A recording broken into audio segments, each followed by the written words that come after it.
the curse maker, the curse breaker. You know he had to do it to him. It's Polar Bear Mike.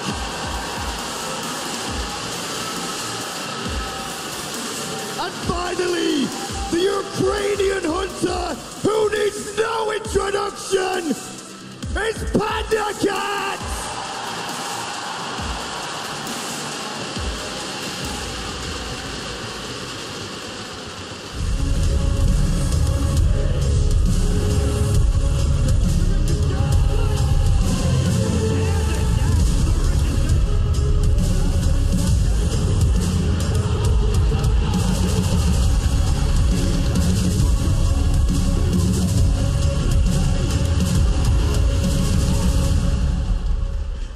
Let's try again. Next on stage, we have EU's #1 seed, its rival.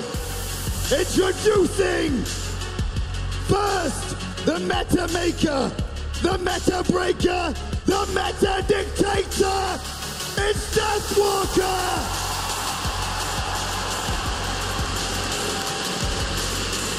Next up, there's nothing vanilla about this jungler. It's Ice Baby!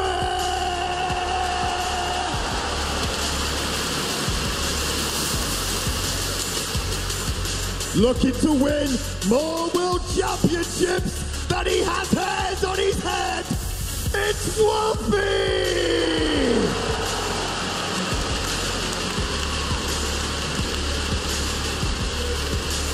From Paradigm Sub to World's Finals, it's the one and only Callus!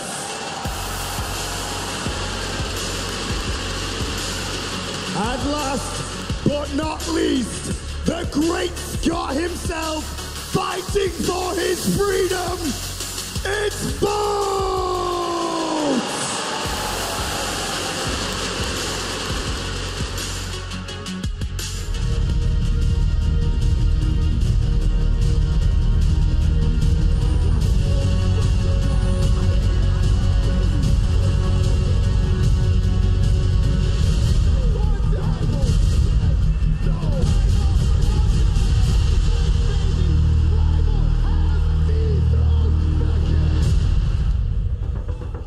Quite the introduction. Now it's time for some words from our captains.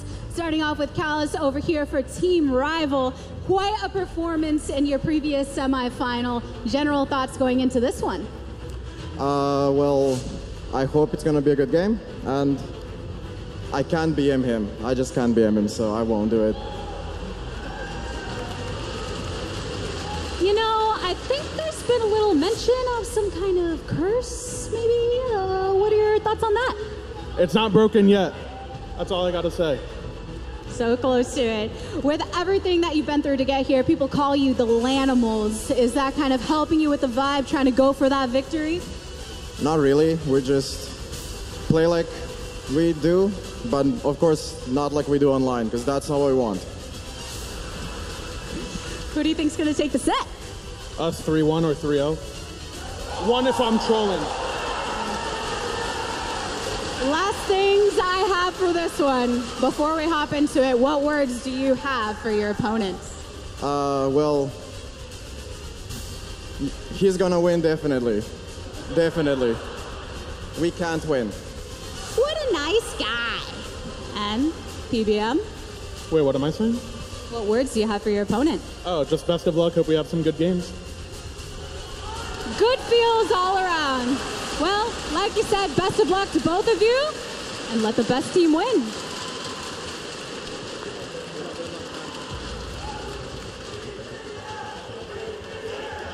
One if I'm trolling from Professor BM. You can hear the audience. I wonder if there's a favorite. I would have to assume that there might be just a little bit of bias. A little bit of bias here for the North American crowd, sharing on PBM and EUnited. And looking at these two teams specifically, North America, #1 seed EUnited, Europe, #1 seed as well, rival. This is going to be a clash of the Titans. It's the first time we're seeing this #1 versus #1 in Smite history. And guys, I just got to thank you all for joining us here for the Smite World Championships presented by Coke Esports. It is going to be insane today. The audience is, as you can tell, very vivacious right now, and I'm sure the players are as well. But let's get into the comparisons, guys. For the entire tournament that we've been seeing, it's been the matchups for the solo laners. And what more intense solo laners do we have than Benji and Deathwalker? Taco, walk me through them. Everything has been dictated by the pressure established in the solo and jungle sides of the map. So as soon as you give up pressure there, for even an instant, you already can assume that your opponent is picking up their positioning, ready to invade your buffs. All this comes down to, at the end of the day, is Benji going to overtake Deathwalker, or is Deathwalker going to bring out something new that Benji isn't prepared for? See, the thing is, Benji had a very easy time yesterday against Xaylia, but that's not due to Xaylia's fault. The composition from Obey Alliance did not favor him in the slightest. Getting to Kokolin 2 games in a row against an inferior Guardian is not the way you want to dictate the pacing of the early game. Rivals studying their opposition here today. I don't expect them to get that same matchup here. These two teams have actually never faced each other in Season 4 between the lands, correct? There's been multiple instances of these teams wanting to battle against each other, particularly after everything that people were able to witness in Valencia from Rival. I think that's what initially sparked EUnited really leaning towards wanting to eventually go off against these guys. Well, run me through their history a little bit, because Rival wasn't known as Rival once before. Not at all. Known as Cyclone GG back in Season 3. But more importantly, before even qualifying to not even qualifying to Super Regionals last year, they kept their same exact roster intact. They substituted out their coach, and now look where they are here. The lip lick too. Oh, it's luscious. I can tell he's feeling himself a little bit. That's the confidence that you want out of your mid laner. Venenu having a great tournament, playing Morgan very confidently. All right, everyone, we are ready for picks and bans of game #1. Make some noise for Rival versus EUnited. Oh. I don't even know what to say. I just want to listen to the crowd.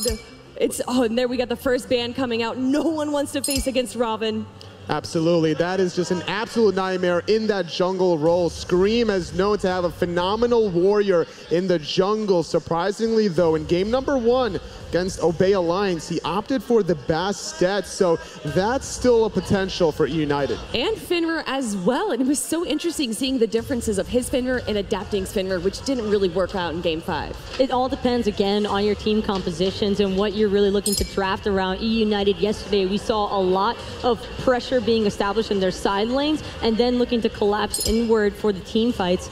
All EUnited are probably going to look for in this fight is trying to match Rival's team fighting composition. That's kind of what you have to do if you want to find the upper hand. Look at these focus bans right now. You just mentioned it earlier, Anatoly. They don't want the Morgan going to EUnited. I definitely agree, and more importantly, they got Raijin for Wolfie. He played it in game #5 against NRG, which is why adapting couldn't really do much on that Fenrir. So Scream needs to pick a god that's going to be able to get in and out of the action very easily.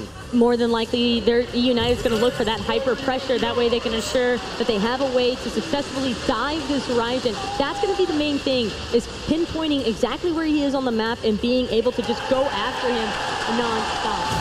The crowd is going wild for Benji's pick right there, Kokolin. We got to see Benji on Kokolin yesterday, and it was such a force to be reckoned with. They went 3-0 against Obey. He decimated Xaylia. He was just an absolute monster, going 4-1-5 in game 1, 2-1-7, putting himself in a 3-on-1 or in a 1-on-3, 1-on-4. He's just not afraid of anyone. But Osiris is still on the table, as well as Erlang Shen. Both of those guys, Deathwalker, we know him to be very proficient on. It's actually going to be the Odin. Rival loved this pick, but it might not necessarily be for the solo lane. Ice Baby. The control that he can provide in the team fights for Rival is insane. That's very true. NRG, they had to deal with his Odin in game #1 and then did not allow him to pick that god throughout the remainder of that set. We got Sylvanas for Callis, and on EUnited side, are they going to go with Kuzenbo, or is this a troll? This is definitely a troll. There's no way, no how. Bastet might be legit here, though. We were talking about what god they need to get in and out of the action against the Raijin.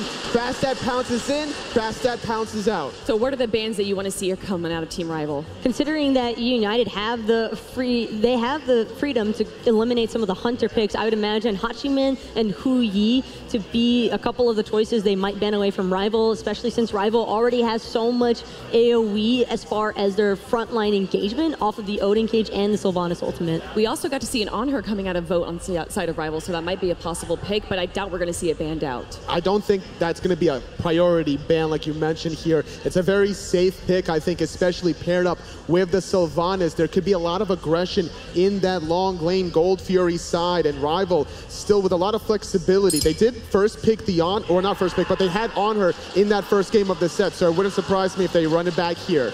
Wise selection as well, I think, to eliminate that Osiris. We just talked about how that was still open and available, and for Benji yesterday, he had so much success since he was going against those low pressure Guardian picks. You don't want to throw low pressure against Benji. He will take full advantage of you in that solo lane, and Deathwalker, we already know he loves to scrap. That's true, but he also is pretty good with Amaterasu, which is still open up in the air, and they're going to have to focus out other bans, so you can't fully ban out Deathwalker.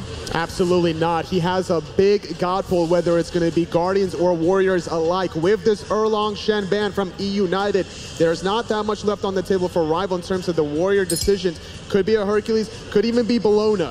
A Giannis and Artio finishing out the bans on Team Rival side right there, and now we are moving on to picks.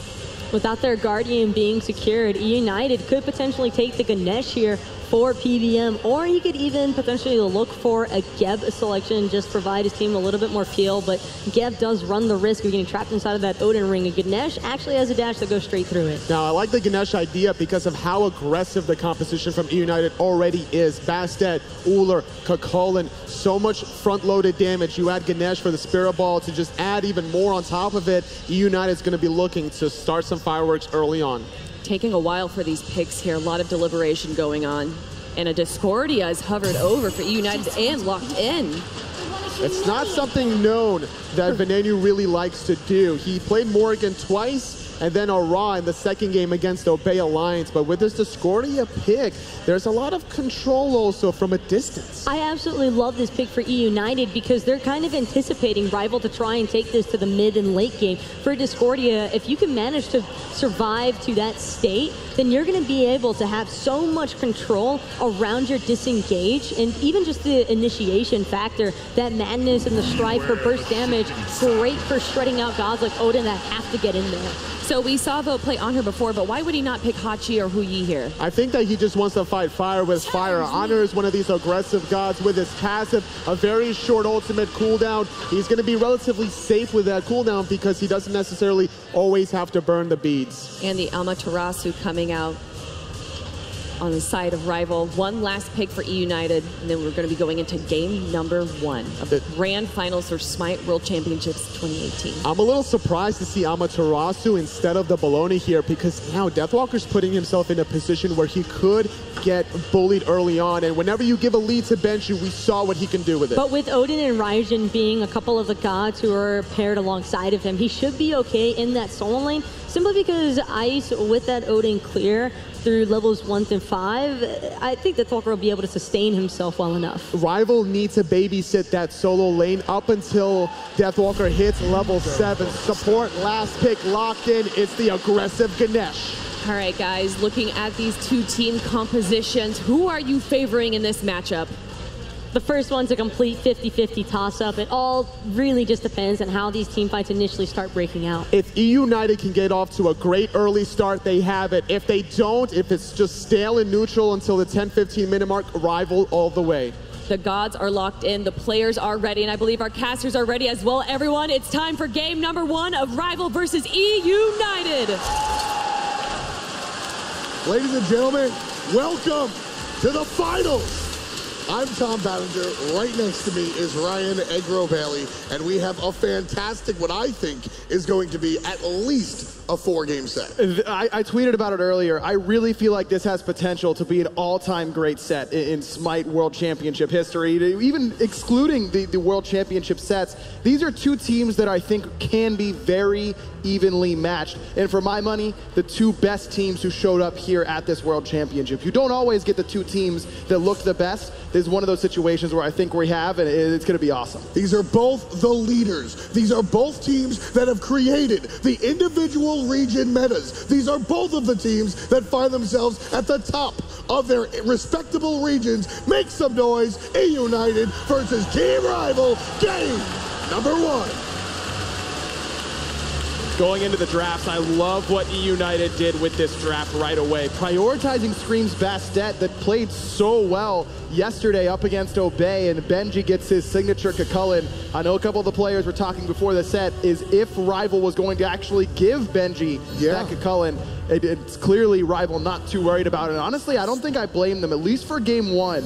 This is a sort of an opportunity for Rival to test the waters, say maybe we can deal with this, and then make some adjustments moving forward. Exactly. How hot is it? Get that measuring stick, because at the end of the day, you know what? I don't think Kukulkan is really overpowered. I think Benji is overpowered on this character. But like we said, these teams have never played against each other, and Team Rival have a tendency to make better work out of some of the harder things around. So they're trying to see how good will it be. Ice Baby and Deathwalker starting at their own speed buff, understanding that they are going to lose pressure on that solo lane side, especially with how much pressure EUnited is going to have in the mid lane. This is kind of the meta right now, where if you can get pressure with your Hunter and Mage together, you put them in the mid lane, and that gives you flexibility on where you want to invade or defend against invades. In this case, EUnited's threat of starting their Hunter in mid is enough to make Rival give up some lane experience. So EUnited already off to a good start on the right side of the map. They are controlling the neutral fire elementals. Does that create a wasted farm scenario, though, where Polar Bear Mike and Kalish are the ones getting the solo farm?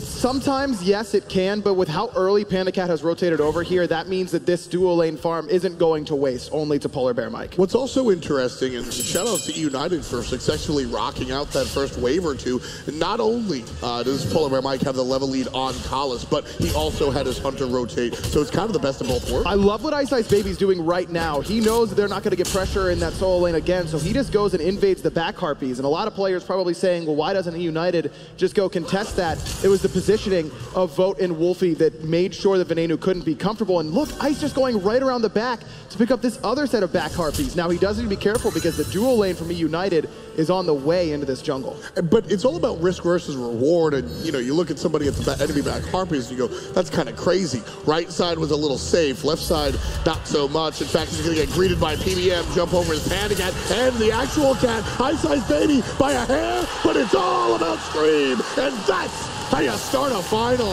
EUnited's ability to adjust has been paramount to their success so far this weekend, and here we see it again. They recognize that Ice Baby took the right backs, but didn't see him coming out, so maybe he just walked across. That's just pure game sense by EUnited that secures that first blood. And Bastet, the Bastet player Scream, knew it from pretty much the beginning. Ice getting harassed here by Benji, but no kill just yet. As soon as Bastet walked out of that solo lane up towards the back Harpies and saw that, Ryan, you saw him on the minimap continue down that path, absolutely understanding the target. And this has been EUnited's calling card so far, this HRX, is just solo lane pressure. Benji proxying a wave at 2.5 minutes, trying to put some pressure on the enemy back Harpies. And EUnited so far 2 for 2 on fire elementals. That objective control is critical to EUnited's plan to get Benji ahead. If Rival, whether it's this game or in any set, can start to really put pressure and consistently secure fire elementals, it's going to go a long way to shutting down what EUnited wants to do. Ice Baby took the back Harpies one more time. Scream's going to show up and go, oh well. Ice, what's he doing over there? He's looking to go around at the exact same thing he did last time, but Scream just didn't. I mean, who sits back behind that wall? Who does that? Well, the reason that he sits there, you got to look both ways before you cross the street. The minion wave coming out of the base, if Ice walks too quickly into that, he's on the map. Exactly, and the Rival is getting back camps consistently. Back camps becoming much more valuable in Season 4. They're a more consistent source of farm because of how quickly they're up and how much they're worth. Ice taking EUnited's back camps not only gets him some extra farm and steals it away from EUnited, but allows Rival to farm up their own back camps consistently with other players. Most junglers want you to wait so that they're at least getting some guaranteed experience and gold off of those XP camps. The way that Ice Baby's playing this is not only denying EUnited, but allowing Vote, Wolfie, Deathwalker, those guys to just consistently pick up back camps off rotation and not worry about having to split it. I mean, you literally have 2 more camps in the enemy team. Not a bad deal. Yeah. I'll absolutely take that one. EUnited here, you know, you brought up the solo side pressure and what they've been doing. You know, when you talk to Europe and America, 2 of the biggest differences in the meta is how important that solo side pressure is. You see Deathwalker going the Amaterasu, a much more passive selection. North America thinks solo side pressure is really the aim of the game, honestly, because of Benji. Look at this, Ice still just on those back harpies, now waiting for that wave to pass over so the minions don't grab him and put him on the mini-map, and just going to do the same thing. Clearly no fear out of Ice Baby, even after getting picked off for first blood. And EUnited is actually kind of making an adjustment. You were just talking about where NA really seems to favor the solo lane and the mid lane over the dual lane, but EUnited kind of a European style to put Polar Bear Mike over on that left side of the map so far through 5 minutes early on. Vote kind of just taking that 1v1. It's leaving Venenu alone. Venenu was kind of the tertiary win condition for this team for a lot of this fall split. Let PandaCat and Benji be your true carries. But with how well Venenu has played, EUnited, I think, is kind of making sure that he can get towards the late game on this Discordia with where she excels in the later stages a little bit faster and putting some trust in their newest member. That's really what I was going to bring up, was the Discordia selection and how she absolutely wants to reach and race to that late game. Venenu is on the back end of his, I mean, he's been disjointed different seasons, sort of still a rookie in my eyes, though not technically. His experience at these levels is not quite there yet, but EUnited, who do have some experience, Benji, the only player that's seen the world stage, have the trust. And I think that's one of the most important things here. Rival now setting up to try and contest these fire elementals for really the first time this game, but look at where Ice Baby's going. Thought about heading back, but sees Scream and Benji on that ward. Great adjustment by EUnited, understanding that they've lost every back camp so far this game, and that really cannot afford to continue. So Scream just does a good job of making sure he has that time.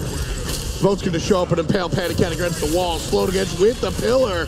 The ultimate won't confirm it, but he goes aggressive, jumps on in, looking for the basic, but Polar Bear Mike, playing the great support, blocks him out. Ice Baby's gonna get it for him though. Nice kill by Rival, and Wolfie's here with a Psycho Drone, but Ben's gonna claim Ice. The bite back from EUnited, very, very important. Rival get themselves on the board thanks to a hot play by Ice Baby, finishing what Vote started, but EUnited absolutely respond, and PandaCat, doesn't even matter that he falls down. I think it's more important that Ice died. I agree, and it's almost more important that Venenu is able to grab a kill as well. And the idea of EUnited to leave Venenu alone actually pays off beautifully there. I was already talking about how he's getting more solo farm than we're used to seeing for NA mid laners, and it's allowed him to pick up Doomorb and his boots already. Yep. He started with those cooldown boots and bought this Doomorb pretty early on without buying that big power spike item this early. I don't know if Ven's able to secure that kill, so already EUnited's strategy impacting their team fights. And really, that's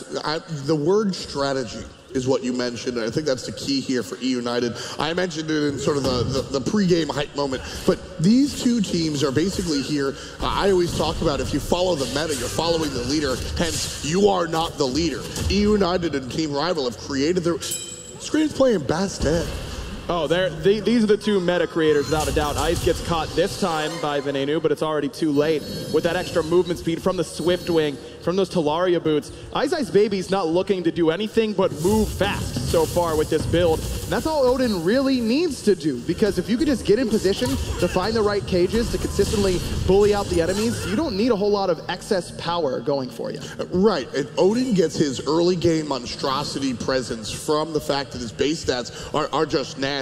So when he hits you with the bird bomb or the back camps with the bird bomb, it just disappears. Does Ice Ice do this with every character? Probably not, but it definitely excels with the Odin selection. That's why we see him going for the back camp farm time and time again, and this build, both of which hyper-specific on the Odin. That's the type of stuff that matters. Without a doubt, and Odin is one of those sneaky characters. It's really hard to lock down. I mean, everyone always thinks about Susanoo and Zerket as these slippery junglers. Odin kind of fits that bill. Raven Shield on such a low cooldown. You could drop the ring to give yourself an extra buffer and try and get away that way. It can be difficult to catch an Odin, and that's before my man goes for Swiftwing and Talaria boots for extra movement speed. Swiftwing also just going to make him that much tankier, and as the game gets later and later, that's what we'll see this Odin sort of transition into. At the end of the day, he's going to be the ring bot, but for right now, he's looking just to cause trouble. Scream looking to start some trouble of his own, but walks away, doesn't want to go too deep. No invades on either side quite yet, besides the back camps, of course. Buff invades have not really happened too much. A little bit of pressure on this left-hand side to Vote, but he's done a great job of keeping up with Panda Cat. But Panda Cat has gone for a little bit of a greedier build just now, finishing his boots. And this is where starting for Devourer's Gauntlets really pays off. Panda Cat wasn't as strong as Vote. That's why Vote was able to play so aggressive on the top side of that Gold Fury. But now that Panda Cat has finished the builds, you just compare where Vote and Panda Cat are. They both have boots. Check. Vote hasn't even finished his Devourer's Gauntlets, and Panda Cat's already sitting at 50 stacks. The vision around this Gold Fury, because of those stacks, very important. Rival makes sure to prioritize that. Collis is low. Wolfie's going to help out with the ult. Collis busts his ult just for safety. Really didn't have to, but Scream, safe. Deathwalker has to use his ult as well. Look at all the ults on Rival. 5 diamonds, all empty. That's 5 ults used by Rival as a pure disengaged tool. EUnited, instead of going for the objective, a little surprised to see them chase out Rival. I really feel like that was a Gold Fury pull opportunity. It might have been. It might have been, as the speed buff is successfully taken, and it looks like Ice Ice might lose his life as well. Scream being careful here. Why is he so careful? Just had no cooldowns. Saw the bar there. It's Vote's on trouble on the left-hand side. EUnited, instead of going for the Gold Fury, choose to pressure out both side lanes. Scream's able to seal away speed. Now he's looking at blue. Looks like with Benji's help, they might have secured that one, and Benji's taking the 1v3. And Ice Ice is relatively low, but Benji's going to give the chase. Past the tier 1 tower. Doesn't seem to mind. Collis shows up, but again, no ultimate, so EUnited don't get punished. EUnited could try and pull this Portal Demon. With Panda Cat making this rotation, he's nearly full on those Devourer's Gauntlet stacks. Not going to be too hard to tank this up. Scream low on mana is going to have to back, but Rival's going to have to respond quickly. I don't think they have enough to contest this. And I don't think that's the biggest deal just yet. I would love to see this pull here. Vote sees the people on the right side of the map and will begin to pull the Gold Fury, but again, lack of Devo glove stacks prevent him from doing it. Everything we just saw going all the way back to the Oracle fight has to do with the Hunter builds. It's really paid off so far for EUnited. They're up about 1,500 gold. That 3K experience lead, very critical. In the early game, experience just outright worth more to you than gold because items end up stacking with each other better, and the outright levels just give you more each time you grab one. I mean, taking a look at the items though, the Dumorm now fully stacked for Venenu. Scream's got his Jotun's Wrath. Those are big power spikes. Ice Ice Baby looking for more movement speed. That's probably going to be a winged blade to try and deal with the slows from that Ganesh ultimate from Scream on the Bastet as well. So those are that's gonna help him try and be even more survivable. Yeah, exactly. When you see that Bastet, you generally always want to go into that winged blade. Such a classic counter item, really. Bastet just wants to slow you down.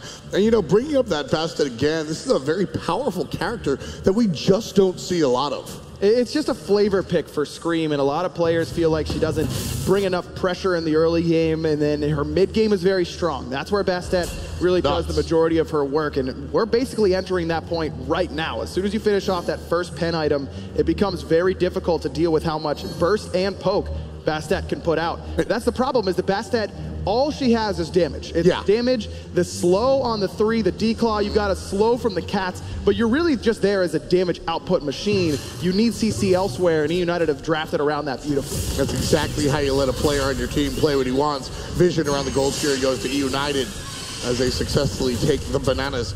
And that Bastet, like you said, building into the second mace right here. As soon as that second mace, whatever it is, it will be problems. Benji again, dancing with everybody. Double knockup. He was there for the what seemed like forever, but EUnited did not respond. Good idea there from Rival to tread cautiously as Vote's gonna get stunned out by Panic Cat. Big damage coming out of EUnited's Hunter, but not enough to bring down Vote, though the Ganesh ult will force the Aegis. Nice stuff right there, and that right there is why players have been talking in whispers about Uller. If you do get stuck, you might just get beat up. They've been whispering? I've been hearing yells the whole time. Yeah, everybody's yelling about Uller. Right now, Benji getting yelled at here. Nice Ice Baby. Nice grab! Collis with the hot play, and it's all about Deathwalker finishing it off around the corner. But Benji's just zoning so that EUnited can grab the first big objective of the game. They already got the Portal Demon. Now they add a Gold Fury to it. Losing your solo laner for a Gold Fury, absolutely a worthwhile trade for the NA finalists. Benji also, with that little burst of gold, finishes off that Stone of Gaia. So now he's got so much HP that Rival has to try and chew through. All comes down to the solo lane pressure. Yeah. The solo lane pressure for EUnited allowed them to get about 1,000 gold lead, including the first blood, on the just in general. Team Rival actually stopped the bleeding by picking up those back camps repeatedly that we pointed out. Most teams, before the Gold Fury, would have been down 2,000. Team Rival played it smart. EUnited now, because of the pressure they had earlier, transitioned that into making use of Benji's thick character. But even though Ice Baby is doing a good job of staying even, stealing those back camps doesn't really help Deathwalker. And Deathwalker's done a very good job of staying close to where Benji is. I mean, he's only down about a level right now, but just not nearly as effective. Part of that is the farm that Benji's been able to grab. Part of that is just the character selection. Cullen's a nightmare at this stage of the game, especially when he's able to go for a greedier start like that Mystical Mail. Now Benji's just doing guaranteed damage wherever he is. Doesn't matter if he's hitting anything or not. But Deathwalker is trying to make the bigger impact in the late stages of the game. Oh, the tank brought down from 100 to 25% just off of one stun. Panda Cat absolutely showing why people are a little afraid. I love how aggressive Panda Cat is playing, because that's how Panda Cat always plays. This is his first time in a world final, and he's chasing a support down underneath their tier 2 tower. No fear. And hitting everything along the way, I might add. Also serves as a really good damage check. Sometimes you don't get the ability to poke out your opposition and feel how much your full combo is going to do to them. Now that is in the back of Panda Cat's mind. That damage check usually is good for about 5 to 10 minutes. A full item or more, you can kind of calculate still how much damage you're going to do in response. That's always helpful to have as a player. You usually see that out of the mid lane mages. Ra will just ult you for seemingly no reason. That's him seeing, can I one-shot you? All right, I can't, but I know how much damage I need to be doing to you to make sure that I can handle that. Right now, Panic goes, well, you know, off of one stun, I can bring the support down to 25%. Imagine what I'm going to do to Veneno. Especially whenever Kalas isn't going for any more physical protection with his ability. He's working towards that Kusari tree, probably going to be a Genji's guard or an Oni Hunter guard to try and get some extra magical protection to deal with what Veneno is going to be putting out on this Discordia, who already has his Obsidian Shard done. That damage is starting to really escalate, and this late game composition from EUnited is really, really potent. They're fine with taking this into the later stages because they just do more as the game goes on than Rival does. Now, keep in mind that Rival loves to play these early game compositions and then just kind of sit on their hands and out team fight you when the time comes. So even though EUnited should be favored on paper, that doesn't mean that Rival's going to be helpless come 35 minutes. We saw that yesterday. They won a game against the late game composition energy. We're talking Chronos and gods like that versus Isis and Anhur, and Team Rival still wound up winning in the 45-minute matches. So really it just comes down to, you know, how well they're going to be battling it out. But Vote by himself here, stunned, jumped away. The ultimate's not going to help him here. That Aegis will, though, still alive. Desert Fury, not quite enough. Vote, the shell alive! The peel is done, and Vote is out! The shell, absolutely incredible timing on the relic. EUnited had him dead right, but now it's Polar Bear Mike getting pulled right on into the clutches of Team Rival's team fight. PBM's gonna fall to Wolfie, but Benji is here in level 16. Cullen is doing plenty of damage. Wolfie uses both relics just to try and stay alive, but Benji still gonna find him underneath the tower. Benji versus the world. That's an incredible sense of understanding just how tanky you are beneath a tier 2 tower. Vote's trying to punish, but no chance to survive. And what a play by EUnited. But keep in mind, all of that starts because both's way out of position. The response from Rival is beautiful to get their Hunter out of danger. Big plays out of Veneno in the mid lane. And two kills for EUnited. And that is how you play Bastet. You go for the kills that nobody expects you to. You're in and out, and you make the pounce. Veneno still trying to secure this. Ice Baby goes for it, but doesn't quite get the Portal Demon. No jump, but again, that movement speed, he's basically uncatchable right now. EUnited grabbed 2 kills underneath that mid tower, and even though it's Scream who gets the kill credit, all credit really goes to Veneno, that Discordia, and that's where the threat of playing against a new god can really come up. If this is 6 months from now, everyone knows, oh, can't stand too close to one another. Discordia is going to bring us together and provide that burst. Still just some unfamiliarity with the character on the range of the damage, of the burst that she can provide. Really ends up biting Rival. And I just like the selection of Bastet for Scream because it fits the playstyle. He wants to jump in and jump out, make those plays, and be the guy that can successfully capitalize off of the nonsense coming from the mid lane. Just shy of 20 minutes here, folks, in our first game of the Grand Finals. 5-3, EUnited also leading in gold by 6,000. Rival, again, just playing this one very patiently. I don't think we've seen a team have as much comeback potential as Rival has during the Season 4, probably ever during the Pro League. I mean, you think about their game up against Dignitas where they're down 3 Phoenixes and just sit there and wait and wait and wait. They're able to get it as Panicat trying to get on the run. Collins with that blink ultimate. Ice Baby's right there. Plenty of damage into Panicat, and Wolfie's going to find him. Polar Bear Mike a little bit too slow, not able to get there to help out his teammate like the last time around we saw with EUnited. So Team Rival going to watch him fall down, and fantastic stuff. They're looking for more here, but it might be all Scream. It's Veneno taking down Wolfie. Venenu's playing out of his mind. Polar Bear Mike with a horrific emerald going to knock up Collis. Set up for Scream. The cat's on the chase, but Ice Baby should be able to get Collis out of danger. Who cares? Tier 1 tower goes down. All about the objectives. Exactly. EUnited's played that so well around objectives throughout this HRX. Wolfie falls there. Veneno starts charging the golden apple and is just staring at where Wolfie's going to jump. Way before he ever ends up getting there. This mid laner for EUnited is in the zone right now. And I just can't I can't understand it. I can't believe the transformation this guy had. Veneno came on the scene as, you know, sort of Weekend's buddy on ALG, had wonky Hunter builds. Nobody knew what he was doing. Nice try, Benji. And Veneno quickly, I think it's his attitude. Veneno very quickly just acclimated to the pro scene, still does kind of whatever the hell he wants to do, but it all winds up working out. It really does. I mean, remember, when we first saw him in the mid lane, it was on that Oxygen Supremacy team on their incredible run through the gauntlet, out of the Challenger Cup, and Veneno's playing like Chiron mid when no one on Earth is playing Chiron. Yaman played Chiron mid. Well, that was quite some time ago. That's not whenever Veneno was playing Chiron. Everyone had kind of dropped that character by then.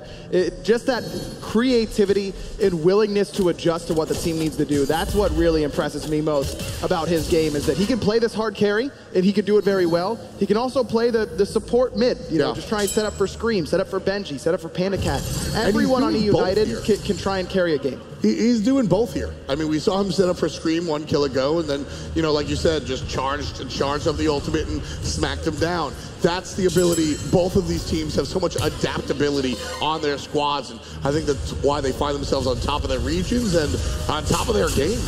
Ice Baby here with Deathwalker trying to defend their tier 1 tower in the solo lane. Have done so successfully thus far, but Scream just kind of lurking, willing to push down this tower in the mid lane.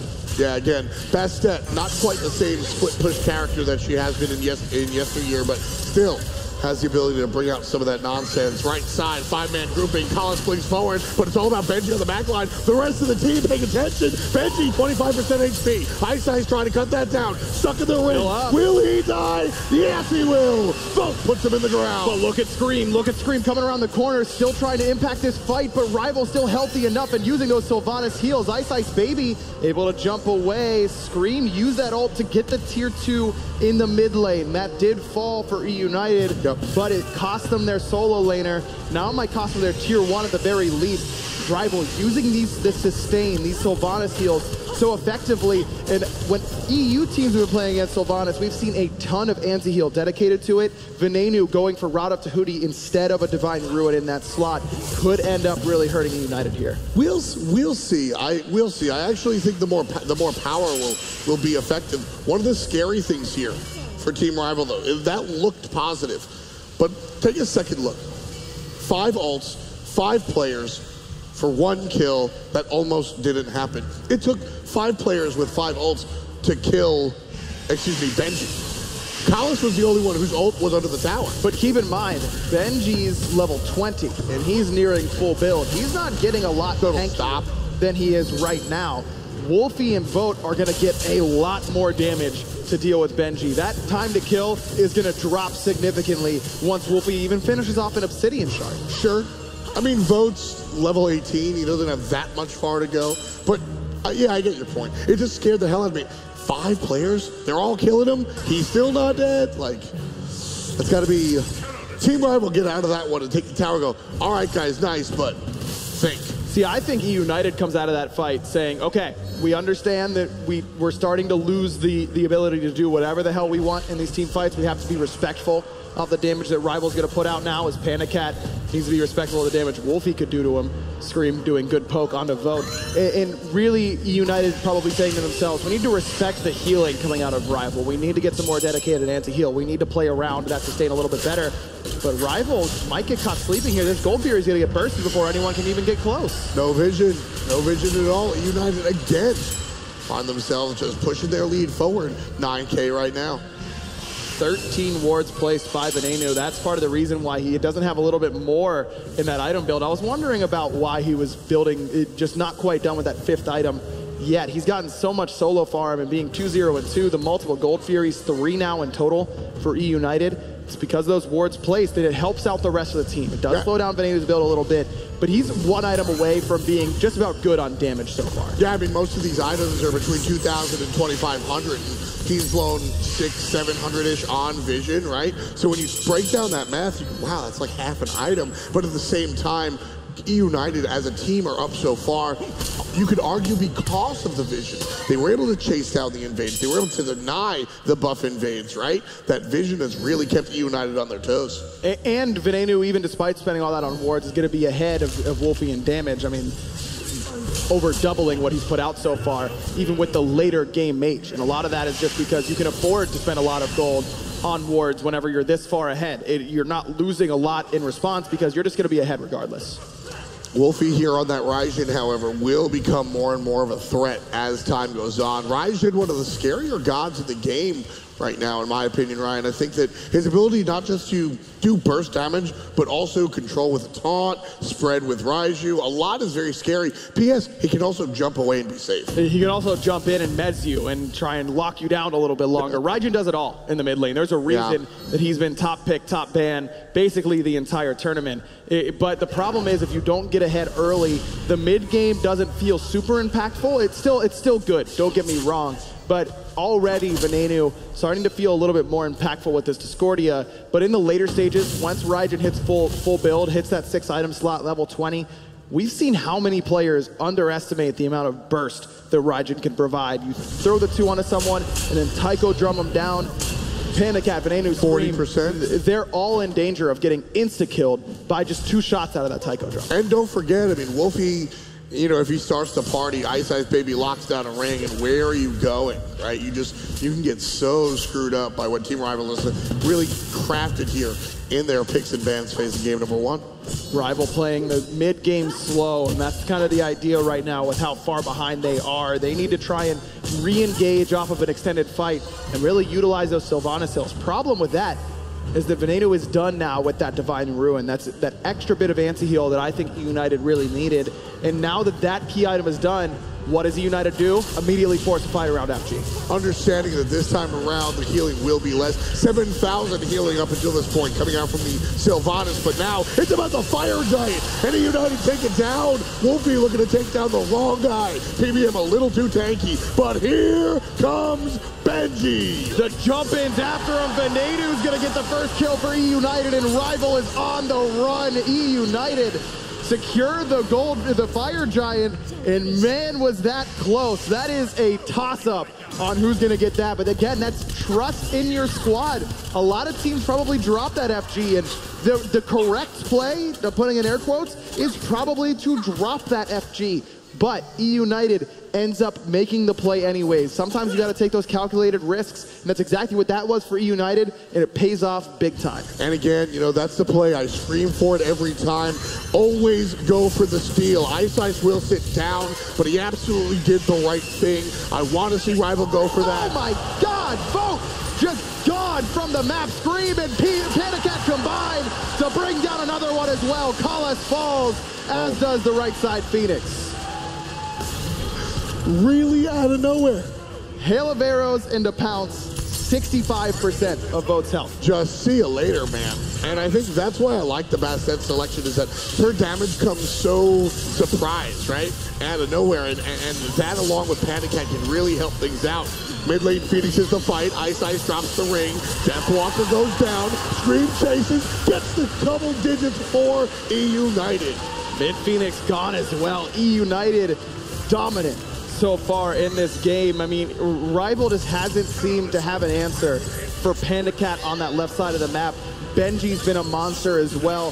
Deathwalker just has not been present so far for Rival, and a lot of that, even for me, goes back into their semifinal match. I really didn't feel like Deathwalker was making as much of an impact as he was at Super Regionals for this team throughout the season for this team. And for me, I really think that's what Rival's lacking. They need that big frontline, beefy, gonna kill you and take out someone else at the same time sort of presence that, frankly, EUnited has right now with Benji. And I'm sure this worked in scrims. I'm sure it's fine. Amaterasu is a great god. I'm done with it. Give the tools to the guy that needs them. I say it all the time, and here we get a little riled up here, right? Like, when you are good at something, feed the hot hand. Give the violinist the violin bow, not a trumpet, right? Deathwalker is a dude that wants to be up close and personal. Give him the Osiris. I know it was banned, but give him the characters that allow him to do that. I feel like Amaterasu doesn't give him the same presence. I don't know if it's the pick necessarily, because Deathwalker's such a good late game team fighting god that I don't need him to get massive early, but I just want to see Rival keep Ice Baby on that right side of the map and give some love to Deathwalker. Secure him some buffs. Get an invade for once. You know, try and get your star player ahead. Deathwalker's been trying to play from even at best for most of this tournament. But he's even now and he still doesn't have the impact. I think it is the pick, right, guy? I think if we see him show up with another character, you pick the character. Amaterasu just isn't doing it for me. Regardless if it's the pick or the strategy around it, Rival just need their best player to step up. We can absolutely agree on that, because right now we are 31 minutes in. EUnited are doubling the kill count. They're up almost 20,000 gold. This game is basically over, and North America are taking #1. Left side Phoenix, the Siege. Rival kind of got here by playing around the mistakes of other teams. At this stage, EUnited is playing like they aren't going to make a mistake all day long. I just want to see Rival be aggressive just like this. Kalas goes in, and he does exactly what you asked for, looking for the initiation. However, EUnited playing safe, back it up. Wolfie doesn't want to let them. Bananas says, I don't care anyway. Gets the kill on VW. Vote jumps on the back end. Here's a little bit of help from the show, but Benji doesn't care. Takes them all the way to the Fountain Boy. Get another kill. That will be the game. EUnited looking like they're about to take game 1 up against a Rival. EUnited has yet to drop a game so far. That's what 4 in a row? 5 in a row for this squad? Yeah. Incredible stuff. Order Titan falls down. Polar Bear Mike, everybody's been really, really amped about how excited this guy gets after a game. I want everybody to realize how business as usual he was right there. He understands this is a long series. This is a great game. He's got to go the distance. Has to. You got to stay focused. EUnited dominant there. That's a great start for NA, but they need to be ready for what Rival's going to adjust with, because Rival will adjust. I loved it. The crowd loved it. Kelly, how about you? We loved it as well, and Benji obviously feeling himself a little bit with that taunt at the fountain at the end right there. I mean, they just seemed so strong over Rival. What was United doing right? It just gotta get things started off right sometimes. And for Benji, it's just the Cullen. All the pressure that Scream was applying as well with the Bastet, legit rotating all over the map, completely prevented Rival from having the proper responses. Somebody just needs to slap Rival on the wrist and be like, stop it. Ban Cullen, it's Benji. You're giving him a god that he loves so much. He had top player damage at the most of the game, and I think like the pressure that he's brought, he didn't have the best score line necessarily on the board, but the presence that he brings to the table for his team is just too much to handle. It took 5 people to kill him at the 22.5-minute mark, and if Scream was there for EUnited, that would have went heavily in their favor. Yeah, Rival was making good plays there, but like you just said, 5 men were going on 1 player, and then they were turning it around on them. EUnited was punishing them for each one of those plays there. And that was just the problem with EUnited's composition. They had enough mobility and escape on the gods that matter, the gods that Rival would normally look to punish in regular compositions. They just couldn't afford to. So this teamfight specifically was the result of too many cooldowns being used on Polar Bear Michael. Vote was called out earlier on in this engagement. And look at Benji, he's just diving the tier 2 tower. He finds the kill onto Wolfie, and then the rest is just history.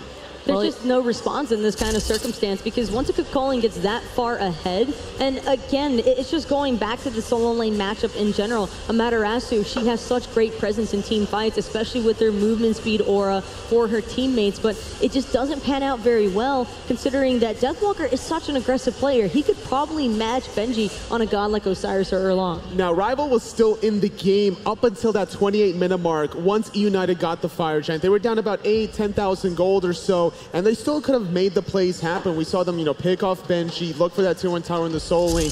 But honestly, I don't think that Rival were expecting such a premature Fire Giant objective. Man, the differences between the two teams were very contrasting. I mean, overall, Rival favors the late game, and EUnited definitely like that earlier aggression. How do you want to see Rival shift their composition in this game? They cannot allow Deathwalker to play a no-presence god in the early game. It just took too much, honestly, out of them in the early game. They just gave up too many gold Furies. 3 consecutive gold Furies for a team here at HRX Finals. You cannot allow that to happen. I mean, but they banned Raven, and then EUnited picked Cullen, and then they banned Osiris and Erlang. Who do you pick then? It's because there was just too many instances where Rival as well just weren't able to respond to EUnited being inside of the objective. I would prefer if the Erlang or the Osiris are banned, you still have a couple of other options. Maybe even give him the Odin. The Rival could have picked Cullen. Instead, they opted for the Raijin. Discordia for Venenu. He did not play it earlier on against Obey Alliance, but it did not matter. He was still high up there in the damage charts. I think, honestly, it's time to give Deathwalker a priority pick here in game number 2. We're focusing on the solo laners a lot, but I do want to talk about the Hunters as well. Panda Cat versus Vote's builds, their starting builds, was very interesting, Anatoly. Absolutely. There was a rush of the Devo Gloves for Panda Cat. He got it completed. And then once he had the Ninja Tabai, around that 10-minute mark, there was a very early team fight happened by EUnited. Shortly after winning that team fight, they managed to get that first Gold Fury, and that's where the slow and steady bleeding occurred. It's the risk first reward, and it's a classic dilemma for Hunter players, because you can opt to build your Devourer Gauntlet early on, but then you're always going to run the risk of just getting run down by your opponent if they opt for the boots. I believe that Vote went straight for the Warrior Taba because he wanted to try and just rush Panda Cat as often as possible, maybe catch him off guard in the jungle like he did when Panda Cat initially fell early on and burning his purification beads, but it just wasn't enough to compensate, because by the time he built his Devil Gloves, Panda Cat already had his fully stacked, he had full boots online, making EUnited's early game fights even easier. Guys, I mean, Rival versus EUnited, game number 2, going to be starting in just a few moments, everyone. We have the teams coming up here, and I know a lot of people are excited for this, and I know a lot of people are excited for season number 5 as well, and we're going to have a little segment coming up, everyone. But before we do that, we'll be right back after this quick break.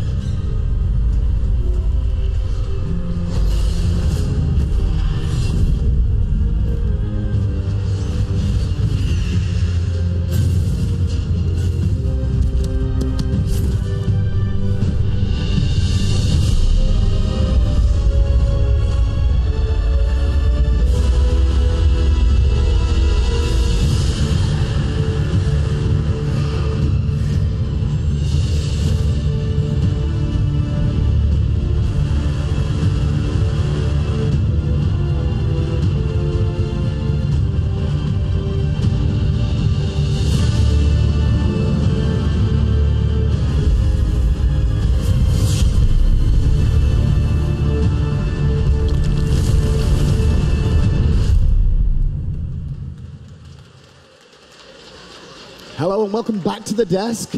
And while these players are still getting themselves set up, we want to talk to you real quick, very quick about Season 5. And basically that's why I've got Hi-Rez Cooper here, who actually has a suit jacket on for the first time in his history of his life, just to talk to you quickly about Season 5 and tell you more information about what's going to be going on.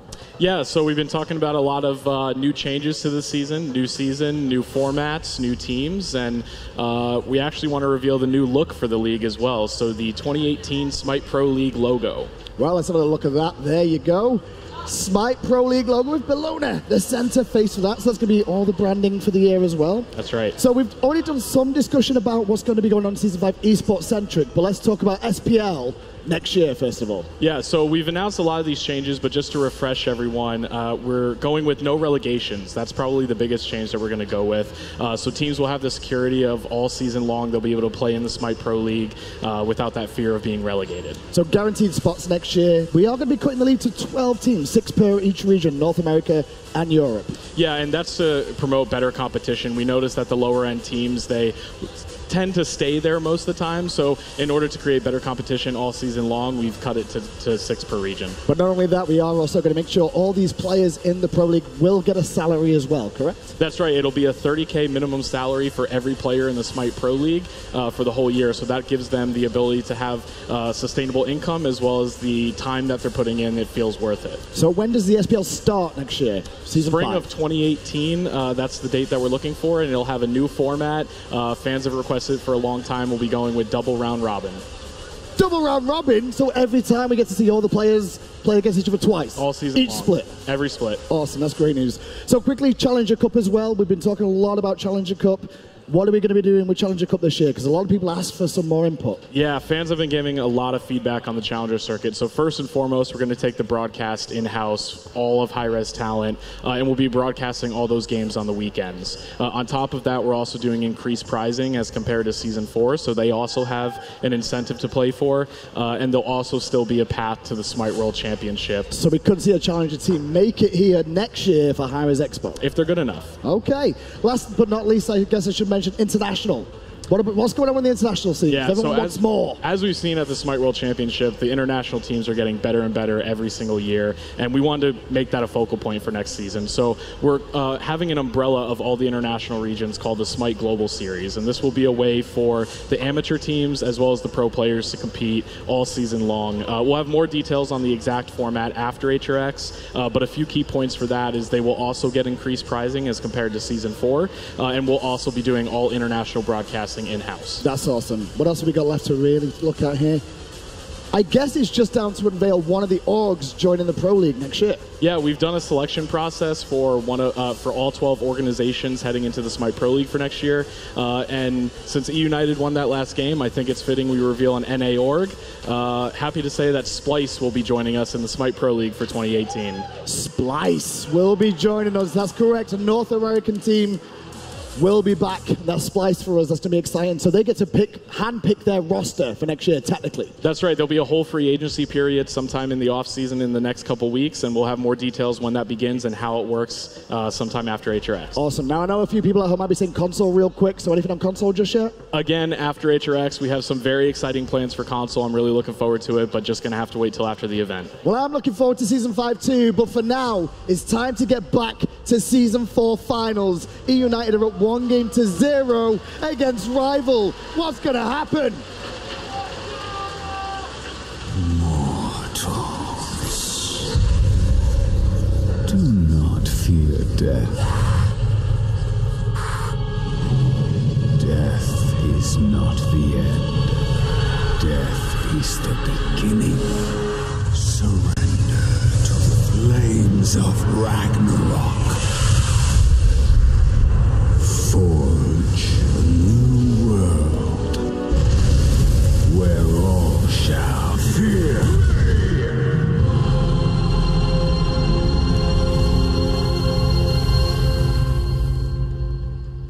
Welcome back, everyone, to the Alienware Analyst Desk, where we have seen EUnited take one game over Rival.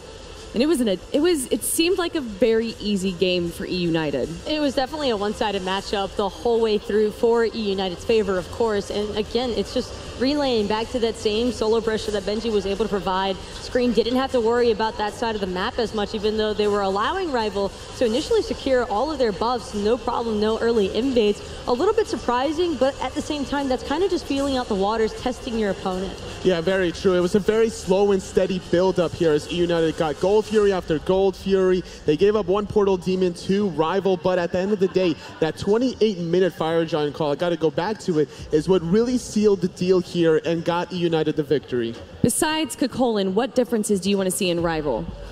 I think that the Raijin pick shouldn't be necessarily prioritized this early on. We know Wolfie has a bigger god pool than that. We know that Veneno doesn't really even prioritize this pick necessarily, so I think that they need to lean on a different mid pick, focus on a more aggressive style of a jungler for Ice Ice Baby. This Odin pick that he did last game was too utility based. Too much movement speed, not enough damage. Well, we're about to find out what they're going to be picking with game number 2. Everyone, picks and bans are ready for Rival versus EUnited. And again, the dream every single time for Rival in game 1 is to just be able to utilize that Odin movement speed to just constantly trap EUnited. Those gods such as Bastet and Ullr that have the escapes, they have nowhere else to go after the fact. And once those are burned out, Odin can easily trap them. It's just everyone fell so far behind. It never really came to play. There's no way you can actually pull that one off. I'm with Holy on this entirely. I want to see a little bit more jungle presence from Ice Ice. Then what do they have to do? What do they do for that presence? Maybe an Osiris pick early on, whether you put it in the solo lane or the jungle, it does not matter. The utility is a nice idea, but whenever you're dealing with such an aggressive composition that EUnited had last game between the Ullr, Bastet, the Kakolin, those were the first 3 picks for EUnited last game. I don't think the Odin utility definitely worked out for them there. Looks like we're seeing a very standard bans right here, similar to last game. Robin and Fafnir banned out for Rival and EUnited, respectively. I'm wondering if we're going to see Morgan and Athena banned out. I wouldn't be surprised to see Morgan get banned out again, but they're also probably just heavily debating this Kakolin pick. Rival are first choice, though, so they could potentially take it for themselves, and it's just the fact they think that the Bastet is more of an issue than the Kakolin. Well, what you were saying, their early aggression is what allowed them to get that lead, and Bastet has such safe early aggression. Very easy to get in and out of the action, has pretty decent long-range poke once you max out that third ability, especially just being able to drop your kitties and run away, but still Rival prioritizing this Raijin. But keep in mind, last game, that Bastet ban from Rival was actually Morgan, so I think EUnited are going to switch things up. Yeah, are we going to see a Morgan and a Kakolin pick from EUnited from the get-go? I don't think we're going to see Morgan right here, because they can still pick 2 picks here and then get Morgan before the secondary ban phase. They already know that Raijin is going to be the mid lane god for Rival. They're not necessarily pressured into picking that Morgan in these first 2 response picks, so we could definitely see the Kakolin coming back again, but I would imagine that EUnited, since they love having those staple picks of the solo jungle pressure already prioritized early on, that's probably the same that they would relay to here, maybe even an Ullr selection again. Now with Bastet gone, we've seen Scream go in the way of Fenrir. Is that something that we can expect? It's tricky to go Fenrir against the Raijin. That didn't really work out for adapting in game number 5, unfortunately, so I don't think he's going to go for that route. His god pool can still be kind of stretched out a little bit further. He could opt for even the Kakolin himself in that jungle if he really wants to. But that man on your screen right there, Benji, certainly has been favored for this pick throughout the whole tournament. Oh, Kakolin and the Morgan picked out here. Even though it wasn't a necessity, EUnited just feel way more comfortable securing it away for themselves. And on top of this leaves Rival questioning which direction they should take their draft in, because now they'll have that constant fear in the back of their minds. What is Morgan going to have to transform to that we could potentially provide? They haven't really revealed their hand too much here with this Morgan pick, but the Osiris, though, is exactly what Rival need. Now they're going to prioritize the pick. Last time they got the Odin Sylvanas. This time, aggression all across the board. They snatched the Ullr away from Panda Cat, and Osiris is more than likely going to go to Deathwalker. And there is the Fenrir. It's tricky.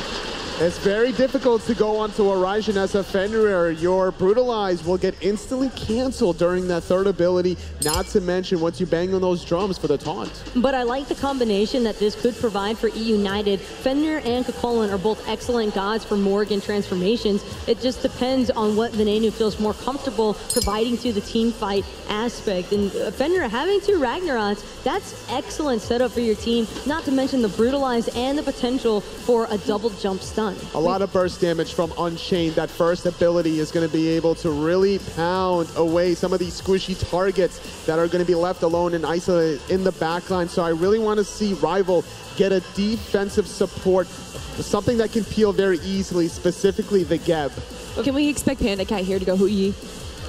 Panic at Hu Yi would be a top selection, but considering that Rival banned away the AMC, I also wouldn't be surprised to see them maybe try and eliminate that Hu Yi as well. Not really wanting to leave that as an open option for EUnited. They already have a decent amount of setup and frontline if necessary for Panda Cat's God, and it'd just be a strong addition. I love the respect that we're seeing out of EUnited here. Even though they confidently won that game over Rival, they don't want to see their dodgy. They don't want to see Ares with Callus or even the Athena. I appreciate that they're not feeling too overly confident right now. Ares is an interesting ban, considering that the only time Rival really run the Ares is in conjunction with the Isis, so that's not a very common ban to do here against Rival, but still respecting the potential that they might even do it with a Raijin. The damage can certainly be there, and with this Arneo ban, this leaves EUnited's Panda Cat with either the Ho Yi or the Hachiman. There's also been a lot of question marks surrounding EUnited as to whether or not Polar Bear Mike might decide to bring out the Terra selection. That was actually a god he used to non-stop rave about, always loved what she could provide for the team environment, having that global movement speed, and it's just so beneficial whenever you're trying to do those initial bursts of damage, and that's kind of EUnited's playstyle. The crowd is definitely on board with this Hu Yi pick for Panda Cat. Yes, indeed. EUnited. We're going to go inside of Rival right now with 2 picks, going for Serket. Hovering over it, the question is, do they lock it in here? It is a pretty aggressive 2v2 between the jungle solo. You get an Osiris and Serket together around that level 1, level 2 marker. And even Benji on that Kakola needs to watch out. But then you have to constantly worry, is Venenu going to abuse the fact that we provided a Serket on the board? Yes. Utilize that in the Morgan transformations. That's an immediate crowd control burner. And either one of these gods, even with the Susanoo hover, still the same issues present. But Susanoo, such an excellent god for counteracting everything that Fenrir tries to accomplish. Let's see how they finish out their team composition with a Geb there. That has to be a Geb. It's just such an easy counter against a Fenrir Ragnarok. I'm surprised, honestly, that the Ares and Daji was banned and not the Geb. This ultimate is going to get negated by Scream every single time. Ares could technically still provide the same sort of issues that a Geb does, but just in the opposite direction. Instead of those shields constantly cleansing your gods from the Ragnarok, then you have to worry about those immediate bursts of damage and the cripples. The cripples would affect genuinely every single member on this EUnited roster, but it is the Terra pickup. Man, yeah, I'm kind of wondering why we're seeing Terra right here. It's not the best early pressure goddess that you really want for your draft, but the global presence from the Terra's Blessing, the movement speed, the clear casting, the cooldown reduction. There's going to be a lot of abilities flying around from EUnited once Polar Bear Mike hits level 5. I am excited, and I know the audience is as well. Everyone, it is game number 2 for Rival versus EUnited. Game number 2 going to be starting at a significant point because I think both of these squads have answered what game number 1 brought. Exactly. EUnited kind of preemptively adjusting to what they think Rival's going to go for, but I love Rival's draft here. I am totally in love with it. I love the Geb. I love the Susanoo for Ice Ice Baby. I'm so excited. This is what I'm talking about. I want to see Ice Ice play aggressively in the early game, not play Odin and farm for 18 minutes. I want to see Deathwalker start running at people with no fear. Give him the Osiris. Wolfie's still on the Raijin. Vote gets his chance to show off the Uller. I love it. That's what I was saying, dude. Last game, I was talking about the Amaterasu when you were like, nah. But now, I'm sitting here. I was like, kinda. Okay, but now you're like, yes. Yes, because the Osiris is going to do exactly what DW has been doing all season long. And now keep in mind that they did give Panda Cat his best god, Scream, one of his signatures, and oh yeah, Benji got Cucullin for some reason, so there is some worry there. As the Cucullin is questionable, I think. Brings some of the minions with him, and Scream gonna jump in right on top of Ice Ice Baby, but has that Storm Kata to get away. The Cucullin is what has Team Rival fans, I think, questioning things. I don't mind the Venenu on the Morrigan. I think that's sort of a necessary evil you have to deal with. Whereas with Benji, I don't know if you can deal with it. Ice gonna be able to get away. Archers didn't quite follow him, but Rival's jungler very low on health already. Polar Bear Mike actually starts in the mid lane that time around. He tried to do the same thing that he pulled off against Obey, upgrading that horrific emblem and wrapping around the back, but it just didn't end up presenting itself as a potential kill opportunity. Not a ton of damage between the rest of EUnited in the mid lane there with the Hu Yi and the Morrigan. So it means that Kalas gets a little bit of extra farm, but that's what's so good about this strategy. It doesn't give up a whole lot. Now it did mean that they triple split that mid wave. So that does set Panda Cat a bit behind. It does set Venenu a little bit behind. But with Wolfie joining up with Ice Ice Baby now, Venenu should be able to catch up in XP just because he's soloing the waves. Sticking with that conversation about the supports right now, aggression in EUnited's jungle. Ice Ice looks to steal, instead walks away. Wolfie's here as well, however. Benji has to pop the sprint to be safe, and he will be. Speed buff is taken by EUnited, so no harm, no foul. But Deathwalker's level 3, Benji only level 2, so that's why Rival can afford to play aggressive. Now Deathwalker going to step up and mess around with EUnited as they try and secure their own blue buff. And look at him just hit and scream in the mouth. Walk away. Nothing you can do about it. Ice Ice also here to pull Benji into a bad spot. Level 3, so no ultimates just yet, but this damage that Deathwalker is dealing out will have those ripple effects. Finally, someone takes solo pressure away from EUnited. This is the adjustment that Rival needed to make. They get pressure on that right-hand side. Now they're going to be able to go up and try and secure the enemy blue buff. But even if they don't end up getting this, they've still been able to get themselves a lead. And now that they have secured that blue buff, this is a great opportunity for Deathwalker to be the bully in this lane instead of getting bullied. Venenu's invisible will show up and get Deathwalker relatively low. 25%, but the stun will come out onto Venenu. Benji's here as well, looking for the push. Pushes away. Raiju is on him, but will not be detonated. Tether, so important. The fact that Deathwalker is able to manage his passive to go into that ethereal form at that exact moment. Whenever Deathwalker looks like a ghost, that means he's got 16% physical damage mitigation and 8% magical. So he is significantly tankier than a lot of teams can really deal with in the early game. Deathwalker, Osiris, for me, the solo laner that always stands out with the best passive management. It's what makes Osiris really, really good, is how well you can manage that passive. It always seems like Deathwalker's in that ghostly form at the perfect time. Osiris is one of the characters that are very simple on the top and very, very complex once you really get knowing the individual character. And I think Deathwalker, Osiris, I mentioned it even though it was banned last game, Deathwalker embodies Osiris embodies what Deathwalker wants to do, which is just sort of maintain control of a large area, and also those fine, complex points Deathwalker has knocked out. Ryan, I think he is the best Osiris in the game. I think I'd agree with you. I mean, Maniac obviously comes to mind. He's played it quite a bit. There are plenty of good Osiris players because he's such a good solo laner, but like I said, Deathwalker just always seems to manage his cooldowns perfectly. The auto-canceling is always perfect. It's great. Surprise! Here comes the double lane around the back end. Collins gonna get stuck in the sun. Knocked up. Body block. With the dog! And Collins rolls away on the left-hand side. Vote jumps away on the right-hand side. Wolfie comes right through the middle and takes out Venenu. First blood for the European. And now Panda Cat might be next. Ice Ice Baby's here. Tries to hit that wind siphon. Panda Cat going for the kill, but he's not going to find it. Kalas will. And what looked like it was going to be a 2-for-0 for EUnited gets flipped right on its head, and Rival's up 2-0. How on earth did Rival last long enough for Wolfie to make that rotation? Well, it's just that Venenu thought that Kalas was dead to rights, and I think the rest of EUnited did as well, as Deathwalker trying to handle 2 over on the solo side, but he's level 6, and Scream has the ult and has to use the purification beads to get away from that tether stun from Deathwalker. That fight on the left-hand side again, EUnited just thinks that Kalas is done. So then Venenu switches to Vote. Vote's able to get underneath the tower, do a decent amount of damage to Venenu in the process. Kalas, it's just a split from Rival there. Instead of running the same way, Kalas says, try and get away, Vote. I'm going to go towards T1, you go towards T2, and all of a sudden, not only do not one dies, but everyone lives.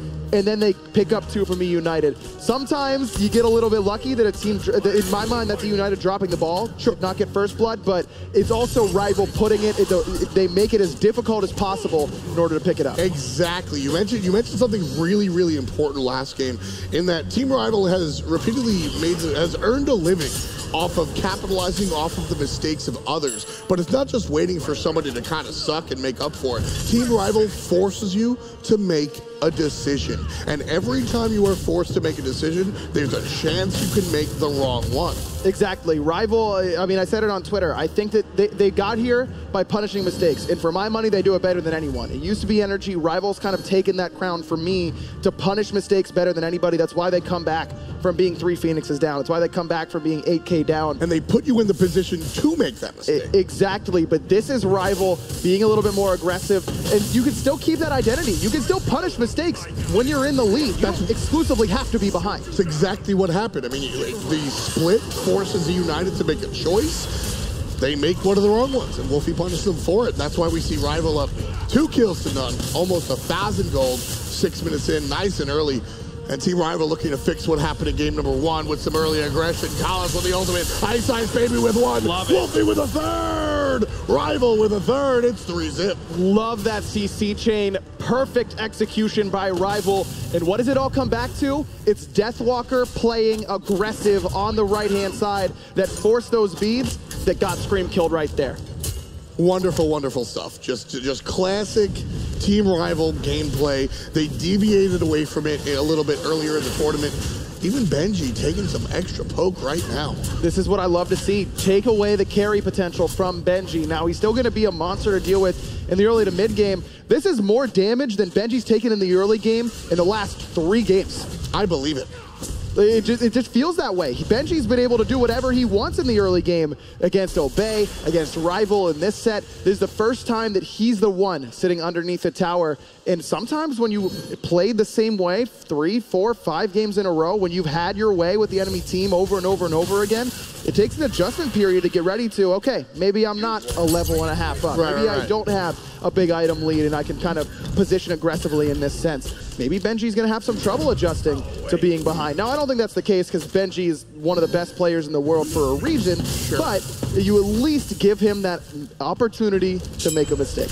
Exactly. Creating the impossible decision is really the ideal, where both decisions are bad. Right? That's what Rival tries to set up each and every time. But one thing that I've noticed, and you were talking about this off air, is that Ice Ice Baby last game was playing for the team in general, repeatedly getting those back Harpy invades. This time, he's hanging out on the right-hand side and playing for Deathwalker specifically. And it's worked out thus far. Deathwalker off to a pretty good start right there alongside his jungler. Actually very low on the net worth charts alongside Benji. That's kind of how solo lane has become. It used to be every time you check the net worth charts, it's both solo laners way up. But now that they kind of dual lane with the junglers, they're a little bit closer to the bottom. Wolfie all the way up top. He's done a great job farming so far. He's up 1,000 gold over Venenu right now. Here comes help from the doggo, putting him underneath the tower. That's trouble. And look at Deathwalker going aggressive north. Gonna be trouble though because the rest of EUnited is here. Venenu's gonna find him and put EUnited on the board with an easy stun. That's the great response that EUnited needed. That's what Rival needed last game, was when Benji got ahead, or even with Deathwalker, have someone come over and bring him down. You know what I mean? But this time EUnited respond. Now they're playing aggressive again. And there's the blink on in. Wolfie easily gets one. Ice Ice clears up the second. EUnited might have responded, but then Rival responded a second time. But Aggro, here's a 3rd response. Another response to the response. Venenu going to transform into Huyi to drop a 2nd set of Sun's Vote. The only one local. It's going to be enough, though. There was force EUnited off of it. There was seemingly no damage. It's just not enough in the early game. I mean, look at what Panicat has. He's got Ninja Tabi and Spiked Gauntlet. Spiked Gauntlet only gives you a little bit of lifesteal. No power added. That's just, this composition isn't designed to really burst down Gold Furies in the early game. Now, let's take a second look at that one. Really interesting stuff here. right side, Wolfie is going to be able to confirm stuff, but it's all about Scream. And this is exactly what I was talking about, punishing mistakes. I love the jump in from Wolfie first, and that kind of makes Scream hesitate for a moment. It backs Benji up and puts both the solo laner and the jungler in perfect range for Kalas to come in and be that aggressor with that Blink Cataclysm. Wolfie off to a phenomenal start, 3-0-2. He's been a part of every single kill for Rival so far. We spent so much of game one talking up Venenu and how important he's been to EUnited's rise to success. How about Wolfie? The dude's an absolute star in the mid lane. I mean, one of the things that I love about Wolfie is that he plays his own god pool, right? Meta be damned, he's bringing out the Isis, he's bringing out the Poseidon, I say it all the time. And you guys know that I like that unique play. But at the same time, I also respect just playing what's good, and Wolfie can do both, which is really, really important. Flexible mid laner. I mean, he spent a lot of his early career playing a ton of Hunters in the mid lane, then came over and, you know, a little bit of Vulcan here, a little bit of Ra there. Ra became his kind of de facto pick in the mid lane during his ascent towards the top of the mid lane pool in the European scene. Now, there isn't a character that I think Wolfie couldn't pilot in the mid lane. And that's what's fun to me, is that, like, you have characters that come to mind when you think of specific players, and really when I think Wolfie, nothing particular comes to mind. The 1v1 between the Hunters, Vote lands the axe and won't find the combo because he already burned it on the wave. But Panda playing aggressive, that's a good sign. It's a sentence you've said a couple times during his pro league career, to be sure. Speed buff spawns for EUnited, and Rival ready to go. Deathwalker trying to poke out Benji and does so successfully. Down to half. Kalas gonna blink in and look for PBM. As soon as you hear that blink, you know it's time to go. Kalas takes down Polar Bear Mike off of big damage from Wolfie. Now Wolfie is being aggressive, dashes over the wall, help from Panda Cat all the way from the left-hand side of the map, drops to Suns, but everybody is fine. EUnited get their speed but lose their support. Benji under some trouble here as Deathwalker's ultimate was used to continue the chase, but Benji stays safe. And the reason you see that, even though the kill is arguably never going to happen, blue buff just spawned. Scream very low. Ice Baby looking for some more auto. Scream has no abilities quite yet, trying to trade it out. Kalas is taking the tower the whole time, and Scream just loses the 1v1. That's the play. Kalas just understanding, okay, I'm just going to stand here and call me when you're done, son. You got him. You can do it. That's like the pinnacle support play right there. Is Benji now in some trouble on the right? Wolfie, he gets his dash interrupted. Dash, there it is one more time. The slow could be good. Deathwalker behind him. Wolfie's toasted. PBM sets up Benji. We saw one pinnacle support play in the mid lane. Now on the right. Deathwalker able to sneak through those Terra walls, and Venenu's going to transform, picking him up. The dog's gonna pick him up. I'm not concerned here for Deathwalker. He's looking for Benji though. He's gonna fight into this and dies. Ice Baby though gonna blink in and finish off what Deathwalker started. Back and forth in each lane it feels like, but again it's Rival who ends up slightly on top. That right there is Deathwalker thinking he's tankier than he is. Tried to pull a Benji and just fought 1 versus 3. I think Deathwalker just knows that he's in a lot of trouble there, and even though Rival doesn't end up on top there, with the 2-for-1 trade, it was 2-for-1 in EUnited's favor, but still on top in the overall gold, in the overall experience. And that's what being aggressive can really lend you to. I mean, you have opportunities to make an extra mistake. In game 1, Rival makes one mistake here, EUnited gets a huge lead out of it. You have so much less wiggle room when you're playing passively. Now that Rival's playing aggressive, yeah, they've died 3 times, but they've always been able to recover something else on somewhere else on the map, and that's really why we see Rival looking so much better in game 2. Vote not exactly accurate on those Uller shots just yet. We'll see if he warms up as the game continues. Panda Cat, I think, looked a little bit nicer in game number 1 when he grabbed the Uller. But again, mid lane, it's about Venenu, and Wolfie's going to take care of him a little bit. Here comes help from Ice, and that's a dead mid lane. 2-man stun there from Scream. Typhoon coming through, going to knock him up, but no, Scream picks up Ice Baby instead.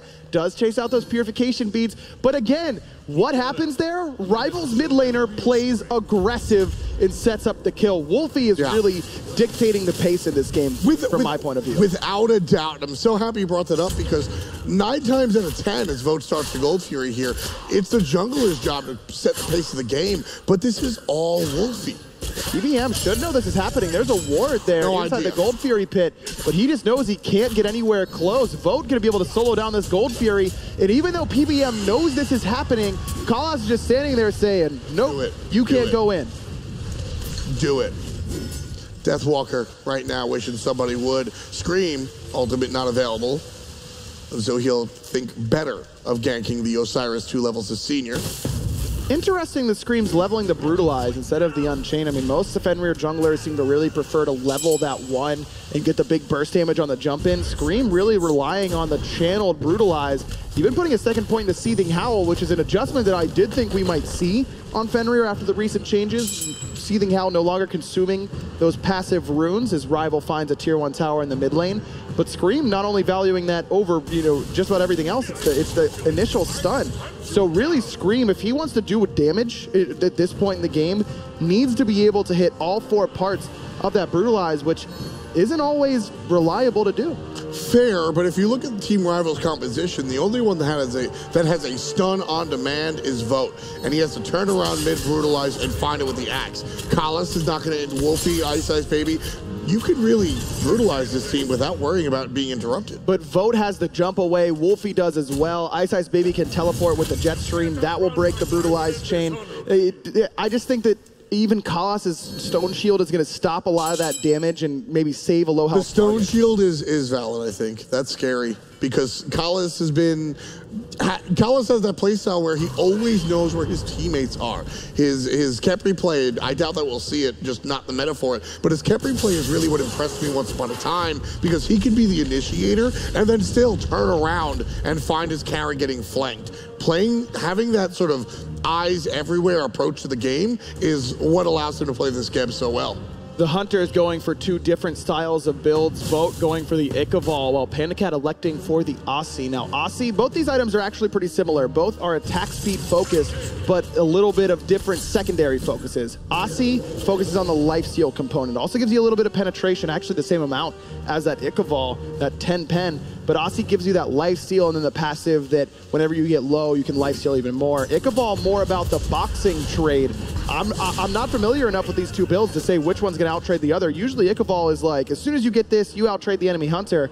But when Pandacat's just healing for more than you are with that Ichabal, it might be difficult for Vote to take those fights. Well, Vote nabs the Executioner as well, and I think that seals the deal that Vote will win those trades. Not only is he getting amped up by that Ichabal, but Executioner is going to strip protections per basic attack hit. So as long as Vote is accurate with his basic attacks, EUnited's enemy Hunter is losing protections, losing power, and even though he's healing, so is Vote. Keep in mind, Vote also going to gain power from that Ichabal after some autos. Wow. And that Portal Demon goes down instantly. Benji going to knock up Deathwalker and Scream's right there. But Scream actually canceling the ultimate early to make sure that EUnited doesn't get put in a bad spot. Well, there's so many members of Team Rival. And don't forget, when the objectives go down, Fire Giant, Gold Fury, and Portal Demon, there's an audio cue. So everybody on EUnited knew that the squad was on the right side of the map. So Scream goes into the ultimate and probably would have brought him all the way back. But knowing that Rival was there, had to cancel early. Polar Bear Mike now on this right-hand side trying to defend the tier 1 as Rival did in game number 1. Deathwalker chasing out Benji and PBM and opening up the opportunity for Vote to bring it down. This is a 7,000 gold lead here, Ryan. Game number 1, Kelly said it on the desk, and I agree with her wholeheartedly. It looked easy for EUnited. Game number 2 is far from over. There's a lot of Smite to be played, but Team Rival are making this look easy. How does this back and forth sort of happen when we've seen both teams dominate? In game 1, Rival picks the Raijin and doesn't get mid pressure. And EUnited does get solo pressure. Specifically, Scream's able to get some pressure, and then just the right engagements allow EUnited to get some objectives one after the other, and all of a sudden they're up by a bunch of gold.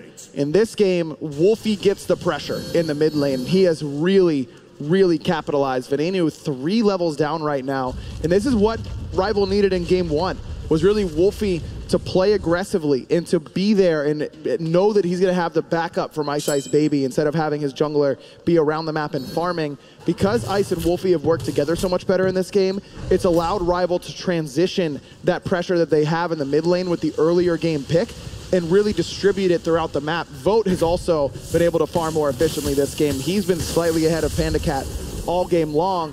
And again, a lot of it goes back to that botched engagement on the left-hand side where Rival picks up 2 kills that EUnited thought they had. Something you didn't mention, which I think is the point, Scream. He has been silent this game. He got the 1 kill, which winds up being actually an assist. But last game, Basset, jump, jump, jump. Even when he wasn't getting kills, he was letting you know that you're not safe. He was razor clawing everybody, and everybody was dying. Now he has just sort of been feeding the enemy team. That 1 play to sort of relieve Benji on the right side, nice, but I need more. Gold Fury pulled by Rival, and we saw Vote, how quickly Vote took down the Portal team. It looks like Gold Fury might be more of the same. PBM zoned away. It's already gone. And they're going to give it up. EUnited lose another objective. They're looking for Deathwalker at mid, though. The level 17 Deathwalker jumps away from the level 14 Fenrir. That's all I'm saying about that one. Ultimate for ultimate. Fine for Deathwalker. He only has about 10% CDR, but that's more than Scream has in his build. So that Lord of the Afterlife should be up a little bit sooner than the Ragnarok for Scream. But again, just like we saw in game 1, Benji dies to zone for a Gold Fury. Same sort of idea, except this time Deathwalker lives instead of falling, and it allows Team Rival to secure another objective. Look at the point that EUnited is at. Let's take a look at Scream one more time. He's not doing anything. He's just waiting for this speed buff. He's been waiting there for a number of seconds, which is usually not what you do. We'll usually see the jungler like rotate and move around, but Rival is such a pressure and such a threat here that if EUnited doesn't get that buff as soon as it spawns, Deathwalker's taking it. Exactly. You need to be there. If there's been any pressure on your speed buff, or even if there could potentially be pressure on your speed buff, you need to be there early, not just when it spawns. It's the whole thing. I mean, I'm sure you've had someone tell you in your life that if you're on time, you're late. Same sort of thing with buffs. Exactly. You just absolutely have that. Vote's going for another objective.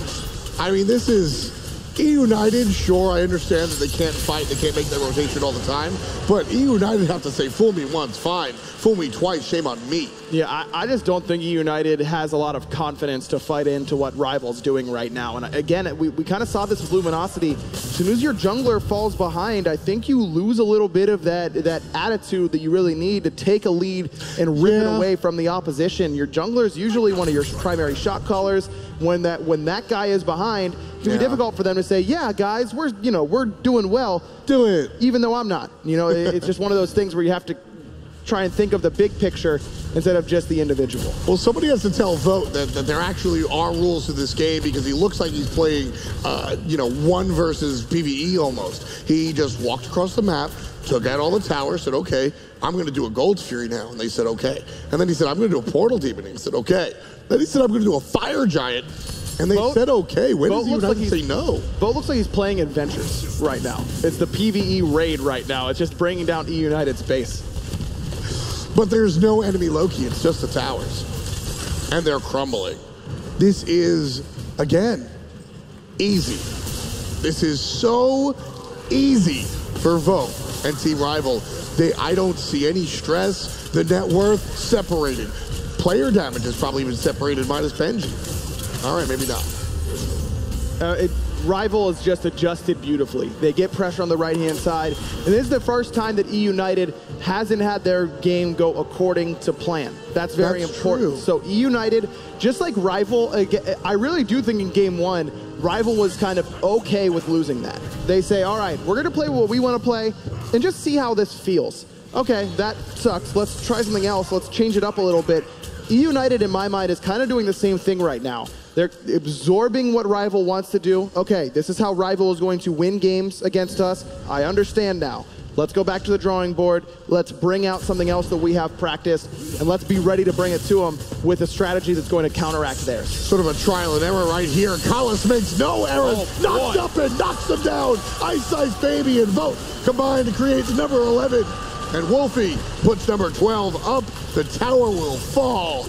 And Team Rival sieges the right-hand side. Ryan, I think this is a Phoenix. Easily a Phoenix. Could be the mid-Phoenix as well. 24 seconds left on Polar Bear Mike. Venenu going to transform into that Raijin. Just try and get anything going. Fears away the majority of Rival. Deathwalker going to get stunned by Panic Cat. Still not enough to even come close to bringing him down. And Rival will just transition over to the mid-Phoenix. Easy again. That is the word of the game for sure. Collis is tanking out. 2 players up top. Nobody's looking at the bird. Down it goes. Team Rival on top one more time. Tier 2 tower should be the next focus for Rival. Could pick up that wave if they wanted to. Could even decide to back, spend some of the gold in hand. Everyone on Rival has over 1,000. With this extra 300 for each player, it's going to be even easier to finish off their build. Should be getting pretty close anyways. I mean, they've had so much pressure all around the map. They've been able to take so many objectives that everyone nearing that point anyways. And I love this decision. Team Rival, they've got about 30 seconds left on that Fire Giant. So what you do is you go ahead and you strip the jungle, and exactly what I was about to point out, Observer, the fact that the Gold Fury is about to respawn. Team Rival strip the left side jungle, they're going to strip their own, and then likely hit their own Gold Fury, voting Wolfie. Yeah, this Gold Fury is Rivals right now. They've already gotten 2. This is going to be their 3rd. With all this golden hand, should be enough to finish off some really important power items. Not enough for Wolfie to get a Rod of Tahuti quite yet.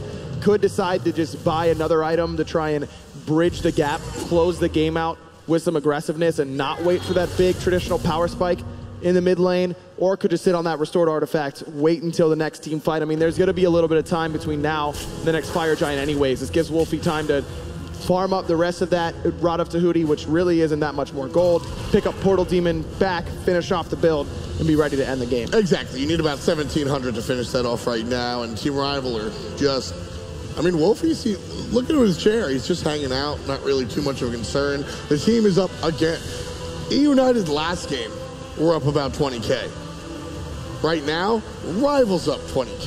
This has been 2 teams who are just really good at playing their own game at times, and Rival needed to play their own game instead of waiting for EUnited to mess up theirs. That's exactly what I wanted to see from Rival, and we've got it. For me, once this set is 1-1, and I truly think it is about to be 1-1, that's when the real fun begins. That's when these teams start playing aggressively into their own compositions, not allowing the other team to try and, just do whatever they want.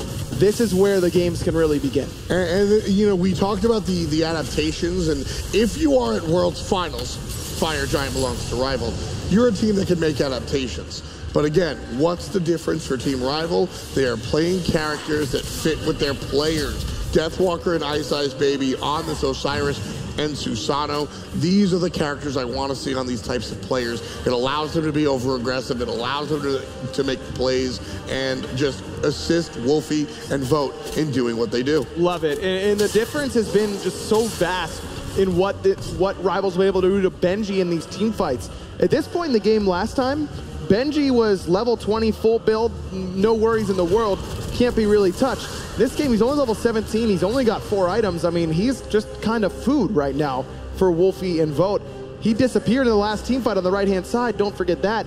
And he hasn't gotten tanky enough to really avoid that this time around either. And even with saying that, I think Benji has had a larger impact to the screen. The Fenrir just has done nothing. It's just an early Fenrir pick that I think, even if Rival ban it out, they're leaving something else open that EUnited could have grabbed and really taken advantage of. I think that just a little bit too early for that Fenrir pick here. Left side, Siege one more time. Team Rival up a zillion in every category. Phoenix goes down without a fight. Mid lane Phoenix about to respawn, but the right one even earlier. So we're going to see Team Rival shift. And there it is. Ice Ice Baby leading the way. Kala's thinking about the blink, waiting for the group up, decides against it. There's Renenu using the invisibility already.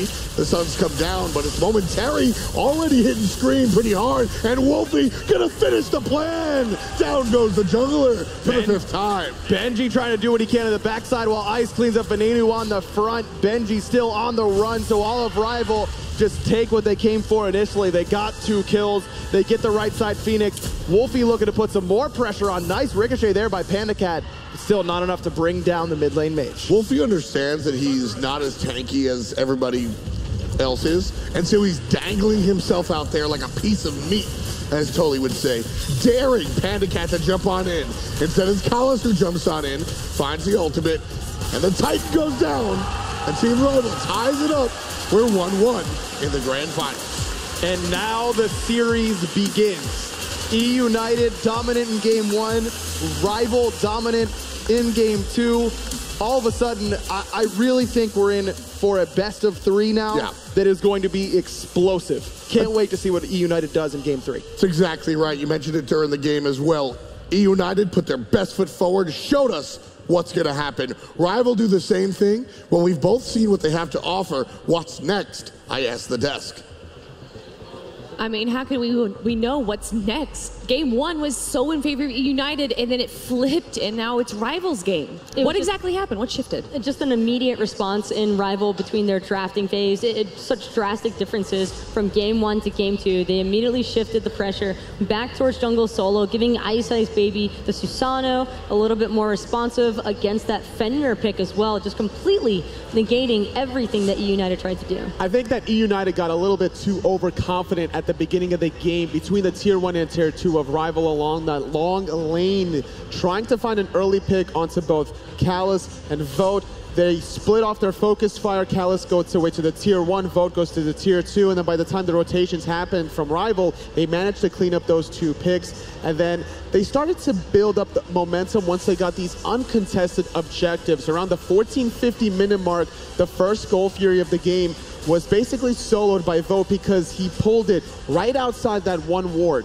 I get uncontesting a Goal Fury here and there, but how do you miss a Fire Giant? They just weren't aware of where Rival were on the map. They might have assumed that the team had gone to back instead because there was zero vision on Benji's side of the map. Solo lane he was actually being forced underneath his tower. For the first time this HRX, Benji had no control over his lane. It was all completely dictated by Rival and how they wanted to play the pacing of the match, and for Rival, it was all just go. Is that credit to Deathwalker or Ice Baby or both? A combination of the two, plus their mid laner Wolfie, because that Raijin pick, we finally got to see it come to fruition, where he was able to not only aggress and have some setup factor for his team, but he was also just creating a lot of space alongside of Deathwalker. We can't count out Callus playing the Gep, specifically with his Blink initiations, pulling people out of danger with the shield. I'm really shocked EUnited bans out Ares and not Gep, considering they already picked Fenrir in that 3rd spot. I doubt we're going to see a Fenrir in this game, though. It really just didn't seem to work out in Scream's favor. And Rival just prevented any sort of possibility of Fenrir actually working out. Not only did they punish him pretty heavily early on for the moments that he was looking for those engagements, by Ice Baby just pulling him in. Anytime he tried to get that brutalize off, it was an immediate pull-in on the Susano, and he had plenty of escapability. Vote as well, so much patience. That, again, goes back to that T1, T2 skirmish. And once he fell behind in 2 levels to Ice Baby, there was nothing else he could do. Rival building 4 Magi's blessings even just to fully ensure that there was nothing that Scream could do. Not only was there a Geb cleanse, but look at that, just the cleanses here. This specific team fight, Callus gets a beautiful Geb initiation with the Susanoo knockup, followed up by Wolfie's Raijin drums, an easy clean 3 picks, and that's what opened the door after the first Phoenix. How could EUnited have done anything against that team when they have all those Magi's blessings up? At that point, it was just a little too late, honestly. The early game did not favor EUnited the same way it did in number 1. They got a little bit too overzealous. They got punished for it. The vision control was not in their favor either, and I think that now, with Rival winning this game, making this best of 5 essentially a best of 3, I think that EUnited needs to shift a little bit more attention and maybe focus out Wolfie. Ooh, focus on Wolfie. So the mid lane, Veninu versus Wolfie. I mean, we kept talking about how good the Morrigan is on Veninu, or vice versa, Veninu is on the Morrigan. Didn't really show up this game. Raijin is just so controlling in the mid lane pressure aspect. We didn't really get to see it happen in game 1 because of how much emphasis EUnited was placing on the solo lane with Benji and Scream, but as soon as Rival had their own presence on that half of the map, there was no way to really stop Wolfie from just choosing to initiate. He got so farmed immediately. He also adjusted his build a little bit as well to take up that hyper-aggressive role from mid laners that we don't normally see, opting for the Doom Orb early on as opposed to that Look at this accuracy. Dash. He instantly knew that Benji was going to fall, so he wasn't even really aiming at Benji. He positioned his body behind Benji so that he could hit Scream at the same time. Man, going into game number 3 here, it's 1-1, and just as Aggro said, this is essentially just a best of 3 now. It's going to be a little bit crazy from here on out as well, because that Terra pick that we saw from EUnited, again, that's one of PBM's favorite guns, and I don't think that was necessarily an issue with the pick as much as it was Scream just having no luck on that Fenrir. Fenrir is such an unforgiving god at a competitive level. This instance that you fall behind, you're never going to really recover. Almost kind of like in contrast to Bastet, who's so safe. Fenrir, you have to go in, and then it's a little bit harder to get out. Well, as long as you consistently hit that Unchained, that first jump ability, you're going to lower the cooldown of your jump. It's going to be about 7.5 seconds. So that's what you're really relying on. Whereas Bastet, you have that 3 to 4 second window to pounce back out of there. But I don't think it was the escape that was a problem for Scream. I think that it was just his presence on the map being non-existent after that failed first encounter. You know, an important factor for these teams, of course, is their coach. And I've already talked about Jackal, but I want to talk a little bit about Cardiac and where he fits into the EUnited roster.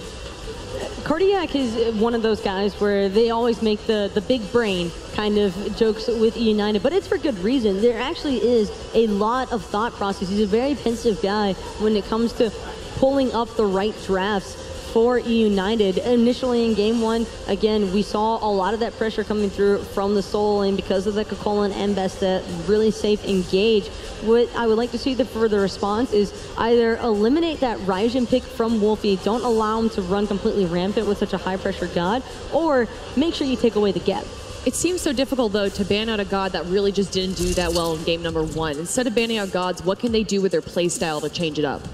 Well, it was clearly obvious not just to dive between the tier 1 and tier 2, but it's as little easy as that, honestly. This was a good little play as well, with Callus taking the tier 1 tower, allowing Ice Ice Baby to find the pick onto Scream. But yes, they need to change up that aggression. They got an early first blood in game number 1, tried to go for the same style in game number 2, and that needs to be reversed.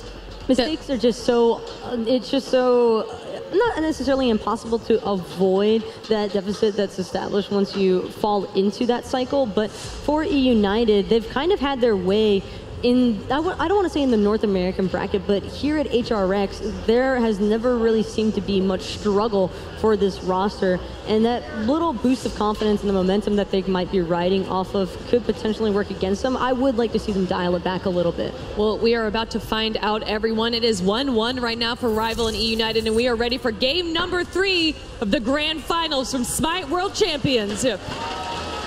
This best of 5, now a best of 3. After losing that last game, EUnited opting for first pick. Definitely going to switch things up here, I think, in the banning department. Last time we saw them ban out Fafnir and Athena, and I believe they did that in game number 1 as well. Interested in seeing where they go now. They could possibly look to stick to the same route. The Morrigan pick as well is such a strong god for Venenu, but again, he just encountered the issue where once his team was so far behind, there was really no way for him to try and utilize that stealth for those heavy bursts in the backline against carries that we've become accustomed to seeing him normally do. He's got to be able to provide a god in his team that I would maybe see him playing the Raijin himself, actually. We're seeing these standard bans here, similar to game number 2. They really do not want to see Scream on that Bastet. I wouldn't be surprised, honestly, if EUnited shifts things into the Rock for Venenu. He played it actually earlier in his set against Obey Alliance, but instead, it's an early Raijin pick. Wolfie showing that he's willing to play it in both games number 1 and 2, so taking that away from Rival's mid laner. So then do they follow up with their own Morgan? Arrival again, with Osiris still being on the table, they could possibly just wait to see if EUnited want to lean once more towards that Kokolin selection, but Deathwalker, he ran it almost the entire time against NRG, and for good reason. This is a god he just is able to actually go toe-to-toe with Benji on. And honestly, Kokolin could have been another pick here for maybe Ice Ice Baby, but instead, Ullr is going to be the choice for Vote. We didn't really touch upon it after discussing game number 2, but the build from Vote was very greedy, you mentioned, Taco. The Ickful, we saw it once yesterday with the Ickful route, and again, it's 1700 gold, very similar to Aussie. Got a slight nerf to it in that the passive doesn't provide the same amount of stacks as before when it comes to the power, but it's still an effective item if you're looking purely for the 1v1. It's considered very greedy because that's normally the slot that you'd throw an Executioner or an Aussie into. Aussie for the early lifesteal and preventing yourself from getting super poked out from ganks, and the Executioner, of course, in case your team is looking for the team fights, which Rival tends to do a lot of. Especially against the double Thorns that EUnited did run that last game. Aussie would have kept him a little bit alive, but with how much frontline pressure Rival had that game, I don't think he was too worried about not having Aussie. Exactly, and we saw how effective it was as well when he utilized it as just the attack speed in general and how cheap it is. It's super cost effective for what it can provide. That early Gold Fury, that is something that EUnited are probably going to try and avoid, and that is why I love seeing this AMC prioritized so early on for EUnited. Seems like the audience agrees with it as well here. One more pick for Rival, and then we'll go into the second set of bans. In the second set of bans in Game 2, AMT was actually taken away, which is why we saw PandaCat lean once more into the Hu Yi. So EUnited, they definitely want to make sure that they have some sort of dual lane presence that can match up with this Uller. They want picks instead of team fights. They want the early pressure, so AMC will certainly provide that. Any sort of rotation that PBM has in the early game paired up with PandaCat could be looking for some early kills onto Vote. Waiting for this last pick for Rival. They are taking their time here. What do you think they should go with? The concern is whether they take a support or a mid laner right now, because EUnited will most likely again try to ban away an Ares or the Geb. That was the problem and a heavy issue for EUnited in the last game. So of course, Rival, if it's not broke, don't fix it. So we're definitely going to see some mid lane bans here right now. What do you imagine? RDO, no real surprise. That's something that they've been banning away. I could see EUnited maybe looking to eliminate Poseidon or even the Kukulkan. Although Kukulkan might seem like a little bit of an oddball pick, it's something that Wolfie has leaned on in the past with Rival. Maybe even the Discordia ban, honestly. Wolfie has played that previously in this tournament, and I think that honestly, the Isis could be potentially leaned on as well. He's been playing that. We don't have to worry about an Ares from Rival with his Geb pick, so we'll see soon. Ra could also be played. It would be a very conservative pick. You have the Geb shield, you have the Ra sustain. Your mid to late game team fights are going to be just so strong. Taking that Sylvanas away from Polar Bear Mike as well as RTO. They do not want to deal with that control. And EUnited already took away Athena from themselves. There is a slight possibility that EUnited could look for the Ares as well, because it is a god that is definitely within PBM's god pool, but a very high risk versus reward situation would arise if that were to be the case. And we saw last time in game number 2 that risk versus reward didn't really work in the way of EUnited.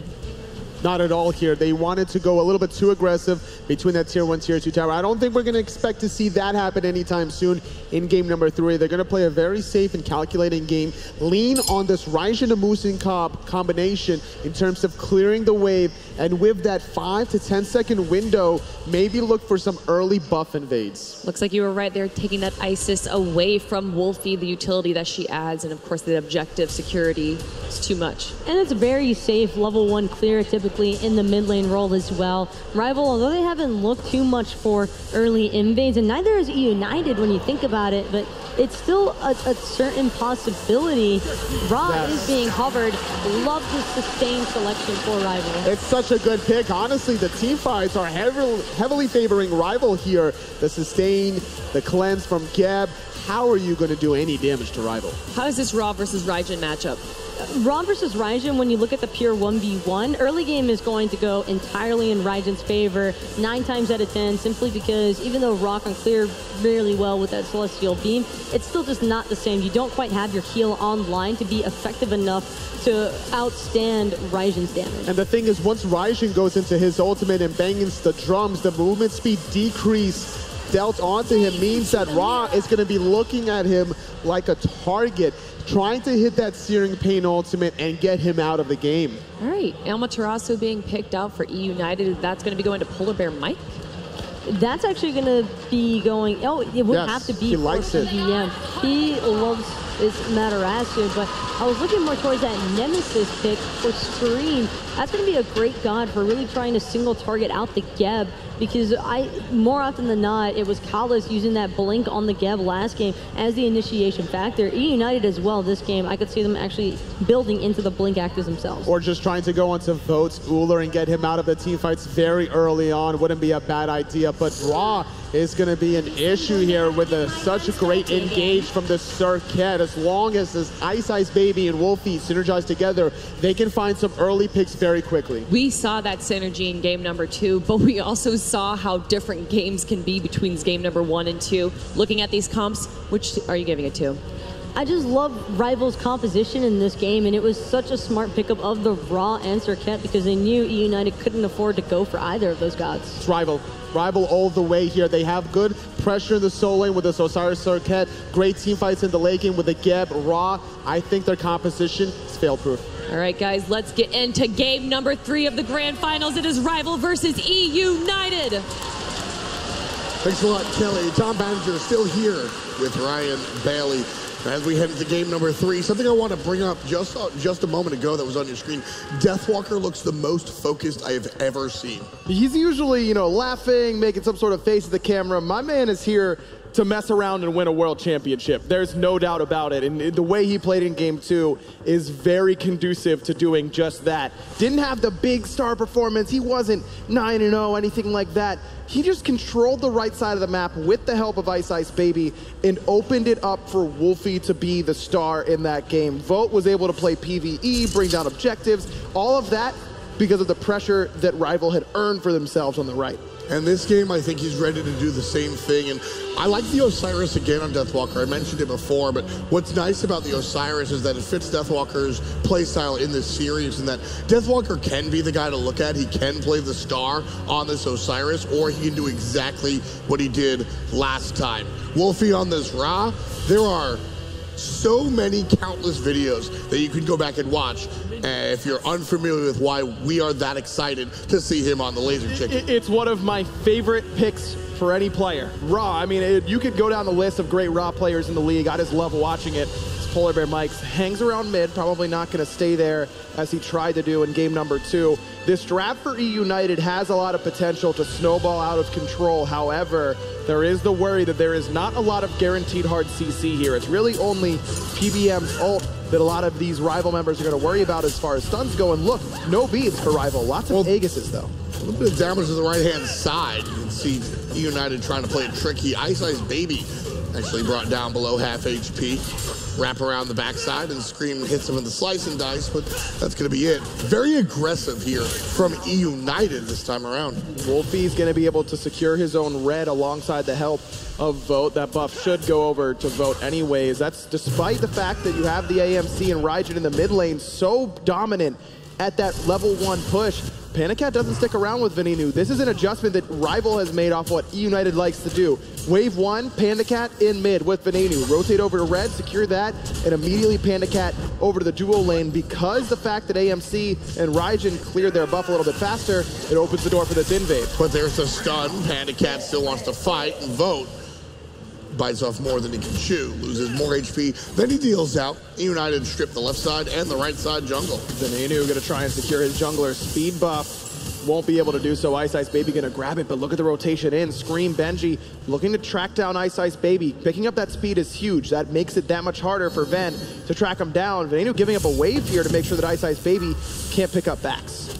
Exactly. I think he also thought he might have been able to kill Ice Ice Baby, who's repeatedly getting pinged out, blinks around the back end and trying to find a way out. He's going to back here. Scream comes around the backside. Ice Ice Baby playing with fire. Won't have time to back. Has to cancel it. Looking for the zigzag. Doesn't have the jump, keep in mind. He has a zig. Oh, there he is. All right. Ambush still on the run. Ice Ice Baby's just taking Scream on a goose chase right now, but the problem is Ice is going to be a lower level, still looking for the way out, doesn't have that blink. Venenu coming around the corner, misses the Raiju, still the zigzag, not good enough. Venenu and Scream chase around and finally get the first blood. Cut the Benny Hill music, the chase is over. Venenu getting first blood there, I love it because Wolfie, we saw how much pressure he was able to use in game 1 whenever he gets ahead on that Raijin. Now Venenu getting first blood, didn't give up too many waves in order to get it. It did slow down EUnited's overall farm. Wolfie's already level 5. He was able to just continually sit in mid. Back camps didn't go down for EUnited for a while, so even though Ice Ice Baby falls, he did waste EUnited's time. Problem is, he wasn't getting any farm during that time either. He's level 2, now hitting level 3. That's not where you want to be when your opponent is level 4. Speaking about Scream on the Nemesis, which Scream has brought more wins to his team by way of Nemesis than the Fenrir historically. And already this game showing a little bit more prowess, I think. Now with Benji going to proxy the wave between Tier 1 and Tier 2, this opens EUnited's options up to try and play aggressive on this right-hand side. Nothing for them to take quite yet, but if they're able to proxy the next wave on top of that, that speed buff is going to be up very soon, that blue buff up very soon, and EUnited know about it. Mid lane Venenu on this Raijin, gonna bring out the ultimate to avoid what he thought was the Cobra's Kiss. Gonna translate that into damage on a Wolfie. Screaming Benji underneath the tower. Venenu again gets the kill. Ice has to be careful. Remember, no beads for him. That's why Scream tried to go on top of him with Venenu's ultimate that was trying to taunt in the Nemesis, or excuse me, the Circuit to set up for the Nemesis, but it ends up working out anyways. Wolfie on the semi-immobile mage, not quite able to get away. Love the aggressiveness, and that's all opened up by that proxy farm between tier 1 and tier 2 towers on the right-hand side. It just gives you so much time before that next wave hits to do whatever you want. Benji gets all the way to mid lane, dives tier 1 tower, helps get the second kill, doesn't really lose a lot for it. You know, it's like a game of Go, and I specifically say Go and not chess because chess is about strategy versus strategy and sort of figuring out which established strategy will sort of work around it. Go is a game of adaptation, and that's exactly what we're seeing here, where the team won game 1, and the second team adjusts and adapts and makes sure to fix it. It's very hard, I think, for these two teams to win back-to-back games because each of them are fantastic at identifying where they went wrong, identifying where the other team went right, and fixing both. And I think that both teams have a multitude of different strategies. It's not that you have to adjust the same strategy that you're going for. This is a pretty different composition from EUnited, much more team fight oriented than either game 1 or game 2, trying to take rival where they usually excel. This is pretty much a different strategy from them, and they're willing to try and pull this out on this world stage. Rival, the same thing, different sort of composition, much more pick oriented. Scream coming here for Deathwalker, finds the ultimate, sprint is good to negate the slow. Hasn't used the jump, waits to his tower line. Very important play coming out from DW. Having that ghostly form as well means that Scream can't really body block him very effectively. Yep. Big usage of that passive again. Deathwalker just, sometimes it's management right there. A little bit more lucky that he's in that exact form. That's just management of that passive, man. It's so important for Osiris. Benji will be able to secure his blue buff in early game. EUnited has had control so far. Just shy of 1,000 gold is the lead. Kala's hiding around the corner while his mid laner takes down those mid harpies. Gremlin's likely to go to team rival, but they want to fight over him. Wolfie's going to be off the mark. Venenu dashes and taunts on in. Not enough damage to take out the players. Still gets his money's worth with that ultimate, poking down Kalas and Ice Baby. No kills though, just trying to deter any potential aggression onto Scream there. Once Scream's beads are down, Ice Baby likely going to be looking for the last breath. So Venenu kind of cuts him off at the pass, goes up to the Taiko drums and says, get ready for a lot of damage if you're going to be going onto my jungler. And that's enough to deter Ice Baby. Good teamwork there between the mid and jungle for EUnited. Sometimes you just need the presence, right? You don't actually have to pull the trigger. You're just standing there. You just activate the ultimate and Scream one more time. Now, doesn't have the ultimate available just yet, but doesn't seem like he needs it. But with help from the horrific emblem, but Deathwalker's ultimate comes up just in time. When Scream turned into that lane, DW was counting down the seconds. Perfect timing, but I love the idea there from EUnited. They pick up a horrific emblem as Panicat gonna look at Vote here in the duo lane, force him to jump away. PBM on the chase, but even with the movement speed aura, not enough to close the gap. Love the idea to go for a horrific emblem on top of the Nemesis ult. Sprint gonna be picked up by Deathwalker 10 times out of 10 in order to combat that slow coming out of Scream from the jungle. And normally, solo laners will pick up sprint in order to combat the horrific emblem. So when you've got two potential options to take away the sprint, now all of a sudden you've got kill potential in that lane. That gank, literally 3 seconds too late. If it's 3 seconds earlier and Deathwalker doesn't have that ultimate available, that's a kill for EUnited. Such small interactions, and this one's gonna be big. The Nez into the taunt, into the damage, into the kill. Voller shows up and puts one on his slash line. Scream might be the turnaround kill, but he's got help from PBM, who double stuns. Ice taking damage from the back end. Still able to confirm the kill onto Scream. Ice Baby looking for more. Deathwalker in the front line, trying to take down Polar Bear Mike, but Vote misses the X. But Panicat doesn't miss the stinger. Good Aegis from Vote, keeps him alive and gets him outside of range of Benji's ultimate. Great bait there by PBM. juking around, using that extra movement speed from the Amaterasu 1, making sure that he can make use of those tank boots that he picked up to try and stay in the fights a little bit longer and just baiting until Panda Cat can get there. Doesn't end up in a kill for United, but just barely missing the mark. And that's something that Polar Bear Mike has always had. Right now he'll be taunted and zigzagged on. Deathwalker gets the last hit. But still speaking positively about PBM real quick, you know, we talk about how players have sort of grown and become these great players. Well, Polar Bear Mike learned all of the other stuff over time. He came into the scene supporting for that Eager squad as a great support. He had great instincts, he had great mechanics. What grew over time was his ability to be a player, a person, and a leader.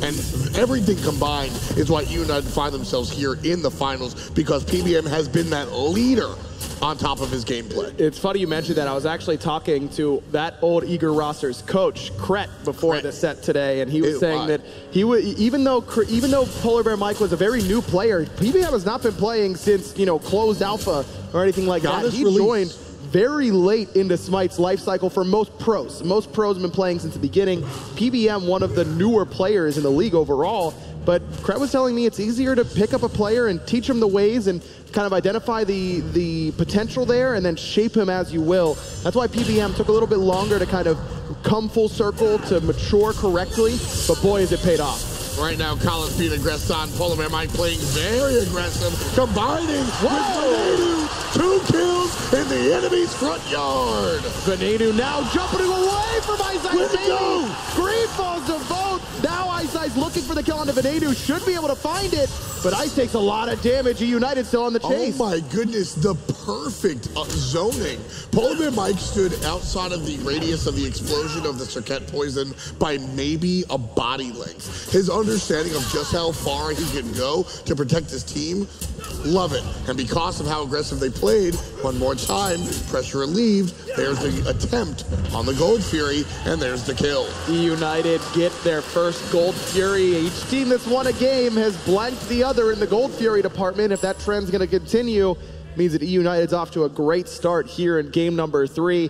And it's the mid laners have been the key for me in this set so far. Both times. Game 1, Venenu, great showing. Game 2, Wolfie picks up the Raijin, has a great game. Off to another phenomenal start here for Venenu in game number 3. Wolfie has been bullied early on, and that identification that there's already that mini meta forming within this set. Everyone was talking about Benji versus Deathwalker, even Panda Cat versus Vote. Those are side lanes that can really impact this game. So far in this set, it's been Wolfie versus Ven. It really, really has. And if that is the headline, the subtitle is Scream versus Ice Ice Baby. These guys, it's been who shows up. Scream, I mentioned it, 04, 05, and one last time, silent. And now, everything that has started here, Scream made the loop around on the Deathwalker, did that 3 times or so. And his ability to be just annoying in that lane is really keeping Deathwalker on his toes. And guess who's here one more time? Showing up, trying to keep that pressure on. No more fire elementals, those despawns starting at the 10-minute mark, but Benji and the rest of EUnited just trying to secure their speed. Look at the difference in Benji's build. Games 1 and 2, he goes for the Mystical Mail, second item. He's trying to get that pressure, beat the bully. Yeah, exactly. Yeah, I'm right here talking. I'm talking to you right now. This game, he goes for Stone of Gaia instead of that aggressive, slow, expensive build that Mystical Mail gives you. This is Benji trying to survive in this game and going for health instead of protection up against that true damage from Circuit's ultimate. Gives him some extra survivability, intelligent building out of EUnited solo. Right side, Benji gets a little bit of help from his friends, but won't look for much more. Ice Ice Baby is here available, but let's visit the Hunters. Level 12 for Vote, level 13 for Panda Cat. Both of these guys are really willing to take the 1v1s, and I think these are the characters that we're going to see those 1v1s on. Panda Cat going for his signature AMC with Talaria boots. Scream caught out, actually gets his dash canceled by that beautiful Cobra's Kiss from Ice Ice Baby, but still having the second charge of that Swift Retribution, enough to keep Scream safe as Vote and Panda Cat split the Oracles 1-1. So fast. That's the whole point of these Talaria boots. Vote looking for the stun, not going to quite find it, but Panicat going to find that stinger. Vote using that last minion against the body blocks, but Ice Ice Baby's here. He couldn't find the basics, so Vote's able to jump away, but he does have a support, and he'll get stunned on the front side. Backside is Ice Ice Baby helping out. Panicat there. Scream around the back end, and Ice Ice Baby's on the run, but Scream picks up the pieces. That Winged Blade second item, critical to save Ice Ice Baby's life. Not enough to save Vote, though. Is able to save his purification beads, but not the Aegis. Ice Ice Baby taking a lot of damage from Venenu. Ven doesn't jump in a wise decision. Look at where Benji is. No blink for the solo laner, but still has enough to try and close the gap. Ain't no such thing as 1v1 at this level of play. I say it all the time. Vote and Panicat do go head-to-head, and make no bones about it. Panda lost that matchup. He missed too many basics after the burst. But this is a team game, folks. Scream comes through and helps out. Polar Bear Mike comes through and helps out, and Vote sits down. Well, Vote just shouldn't be taking that fight. Even though Panicat has the Talaria boots and the Warrior Tap, I'm going to do more for Vote in the power department. Vote was sitting on a light blade, whereas Panicat had already finished off an Aussie. That's just a lot more damage going the way of the AMC, who should be winning that matchup as is. At the same time, Vote's looking more for the burst damage from his abilities. So by the time you're actually trading, if you hit your 3-1 combo, you're hitting that bladed arrow and the hail of arrows, you have that kill threshold advantage. But everybody's got to hit their stuff, and nobody did. Either way, Vote ends up falling underneath that tower, and EUnited transition that little moment of pressure on the right-hand side and pick up the Portal Demon. Objective focus from both these two teams. Each time each team got a lead, they focus on objectives. More of the same here in Game 3. EUnited already taken a Gold Fury and a Portal Demon. This next gold that's about to spawn in 30 seconds is absolutely critical. Rival cannot afford to give up a Gold Fury in this situation. A 5,000 gold lead. Polar Bear Mike. This is dash knocked out. That's why he'll ult. A 5,000 gold lead right now for EUnited is something Rival can deal with. But like you said, should they find themselves up 7,000, 8,000 gold by way of Gold Fury, Rival are going to have a much harder time battling uphill. Panicat getting aggressed on, no purification beats or Aegis for him. Full combo by Ice Ice Baby. That last breath is going to do it. And this is perfect timing by Rival. They take out the one man who's going to be able to burn that Gold Fury the quickest, Panicat, right before it spawns. Now Rival not only stops the potential for EUnited to get a Gold Fury, but may have opened the door for one themselves. And that is why we didn't see AMC picked for years, is because if you collapse on him, he just dies. There's no jump, there's no escape. Gold Fury down to almost half HP. PBM, no ult, but it's halfway there. Rival gonna decide to leash this momentarily, most likely, but Venenu gets his dash canceled out. Scream already used the ultimate. Ven looking for the damage on Ice Ice Baby. Will find it, but both getting low. And there's gonna be the ultimate out of the mid lane mage. Brings out the Quince. No damage. Going forward, still not enough from Venenu. Everybody relatively safe on the side of EUnited. Rival will back to base. If EUnited had a ward there, they would absolutely crush the Gold Fury. But with Rival have vision on the objective and EUnited lacking it, they don't know that everybody returned to base. Well, Panicat not being there also a big reason why EUnited can't really do that objective. EUnited don't get anything out of their multitude of ultimates on that Gold Fury, but they got what they came for, and that's preventing a Gold Fury secured by Rival. Now that Pandacat's back, look where EUnited is. Ice Ice Baby is lurking, so is Kala, so is Wolfie, so is Vote. Everybody but Deathwalker, and guess who's making the rotation? Deathwalker's in the mid lane. Look for Vote, he's got no relics. EUnited's gonna be hunting him. Right now, 25%. Here comes the blink in. Ice Ice Baby on top. And the leash is good. One more time, pulled, looking for the fight. Kalas Immune's looking for Polar Bear Mike. There's the ultimate right down Broadway. There's Panicat dealing the business. Kalas goes down to the hand of the hunter. Deathwalker has to ult up and over the wall. No tier 1 tower in mid. Not a lot of safety there. It's right back to the Gold Fury. EUnited goes. No ult for Wolfie. That's going to be a Gold Fury all the way for EUnited. Looking for the fight after the fact. Venenu burns his ultimate on the players. Right down the hallway. Somebody's going to protect, and it's going to be Deathwalker falling down with no protection. EUnited just playing this objective beautifully, even though they did lose Panicat right before that engagement, even though they used a lot of ultimates to try and get Team Rival off. They bait the Gold Fury in, they force Ice Ice Baby's blink. I don't think they had a lot of reason to try and go for that Gold Fury there because they were waiting on 10, 12 seconds until their ults were ready. As soon as they were, immediately back to the Gold Fury. Relics were down for Vote. He can't be an impact in that fight. Wolfie had to be far back because of how far behind he is. in damage in his build, forced to go into a winged blade just to get some survivability. This EUnited roster is just managing their cooldowns beautifully and understanding exactly what they need to do in order to pick up these objectives. There was a moment right before we saw the Gold Fury successfully taken down when Team Rival baited everybody into and they pulled everybody into that corridor right between purple and the safe spot, right? And so Wolfie fires his ultimate down everybody, and it just doesn't hit the way he wanted to. You mentioned a couple of games ago talking about damage checking. Had he realized his damage wasn't that high because of the wing blade, I think we see him save the ult for the objective secure. Could have been the correct play in that situation. But also, when you're getting aggressed on, you see people line up like that, it's tough to decide to just hold that ultimate for the time being. Regardless, Wolfie may try to do that now because being down about 7,000 gold is such a deficit that it's going to be tough to try and kill anybody with that ultimate for the moment until he gets some more penetration online. He's working what is probably going to be an Obsidian Shard. Could also be a Divine Ruin if necessary, but that's not, Ra's not very good at applying that Divine Ruin. You really need burst damage with the Ra. There it is, right on the PBM. And Polar Bear Mike caught up in between a rock and a hard place, uses the ultimate to get on out, followed up by the juggler, but it's Panda Cat dealing the combo damage, and Venenu trying to combine as well. Backside, Polar Bear Mike still being chased by Deathwalker, but the full collapse by EUnited, and Deathwalker going to be in trouble all the way to Thursday, but he's still out of there. And this is just EUnited abusing their lead. So much more damage they can do, so much more damage they can take than Rival right now. PBM absorbs 3 ultimates and now just gets to sustain with that Ama switch stance. Portal's even going to go down while Benji just zones away Wolfie. And Deathwalker, and Ice Baby, and Vo, and Collis, just by himself. My man doesn't even need to hit his ults. It doesn't matter. Just stands there. Now Fire Giant the call for EUnited. Wolfie's ultimate going to be up soon. Still working towards that Obsidian Shard, but Rival understand this is happening. They have to contest.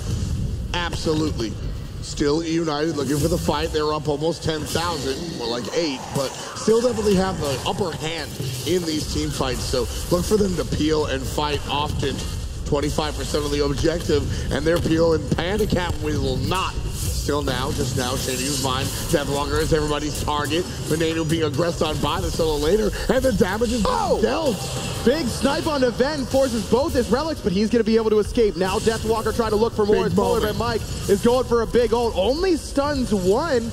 And Rival successfully defends, might be able to sustain up here. This is a really big moment for Team Rival, Ryan. If they're able to not just get this defensive stop, which they already did, but revive and get their health back up, they can fight a second time. I'm not saying I want them to go to the Fire Giant, but I want them to stay present. But keep in mind, Rival just used a lot of their ultimates as soon as they came up and available. EUnited didn't have ults there. Only Polar Bear Mike was able to use his, and now Venenu, Scream, Panda Cat all have their ultimates available. Benji's is going to be up soon as well. Rival did get a successful defense in there, and that's the beginning of a good sign for Rival. If Wolfie has Obsidian Shard there, Venenu's gone in the blink of an eye. That's the confidence builder. As soon as Wolfie backs the base and spends that 650 and says, okay, I've got a little bit more damage, it's already done, that moment in his mind is him saying, now I can do that. Now if we just do it again. Just do it again, and we win the fight. Like I said, on the left side, there was no previous damage check.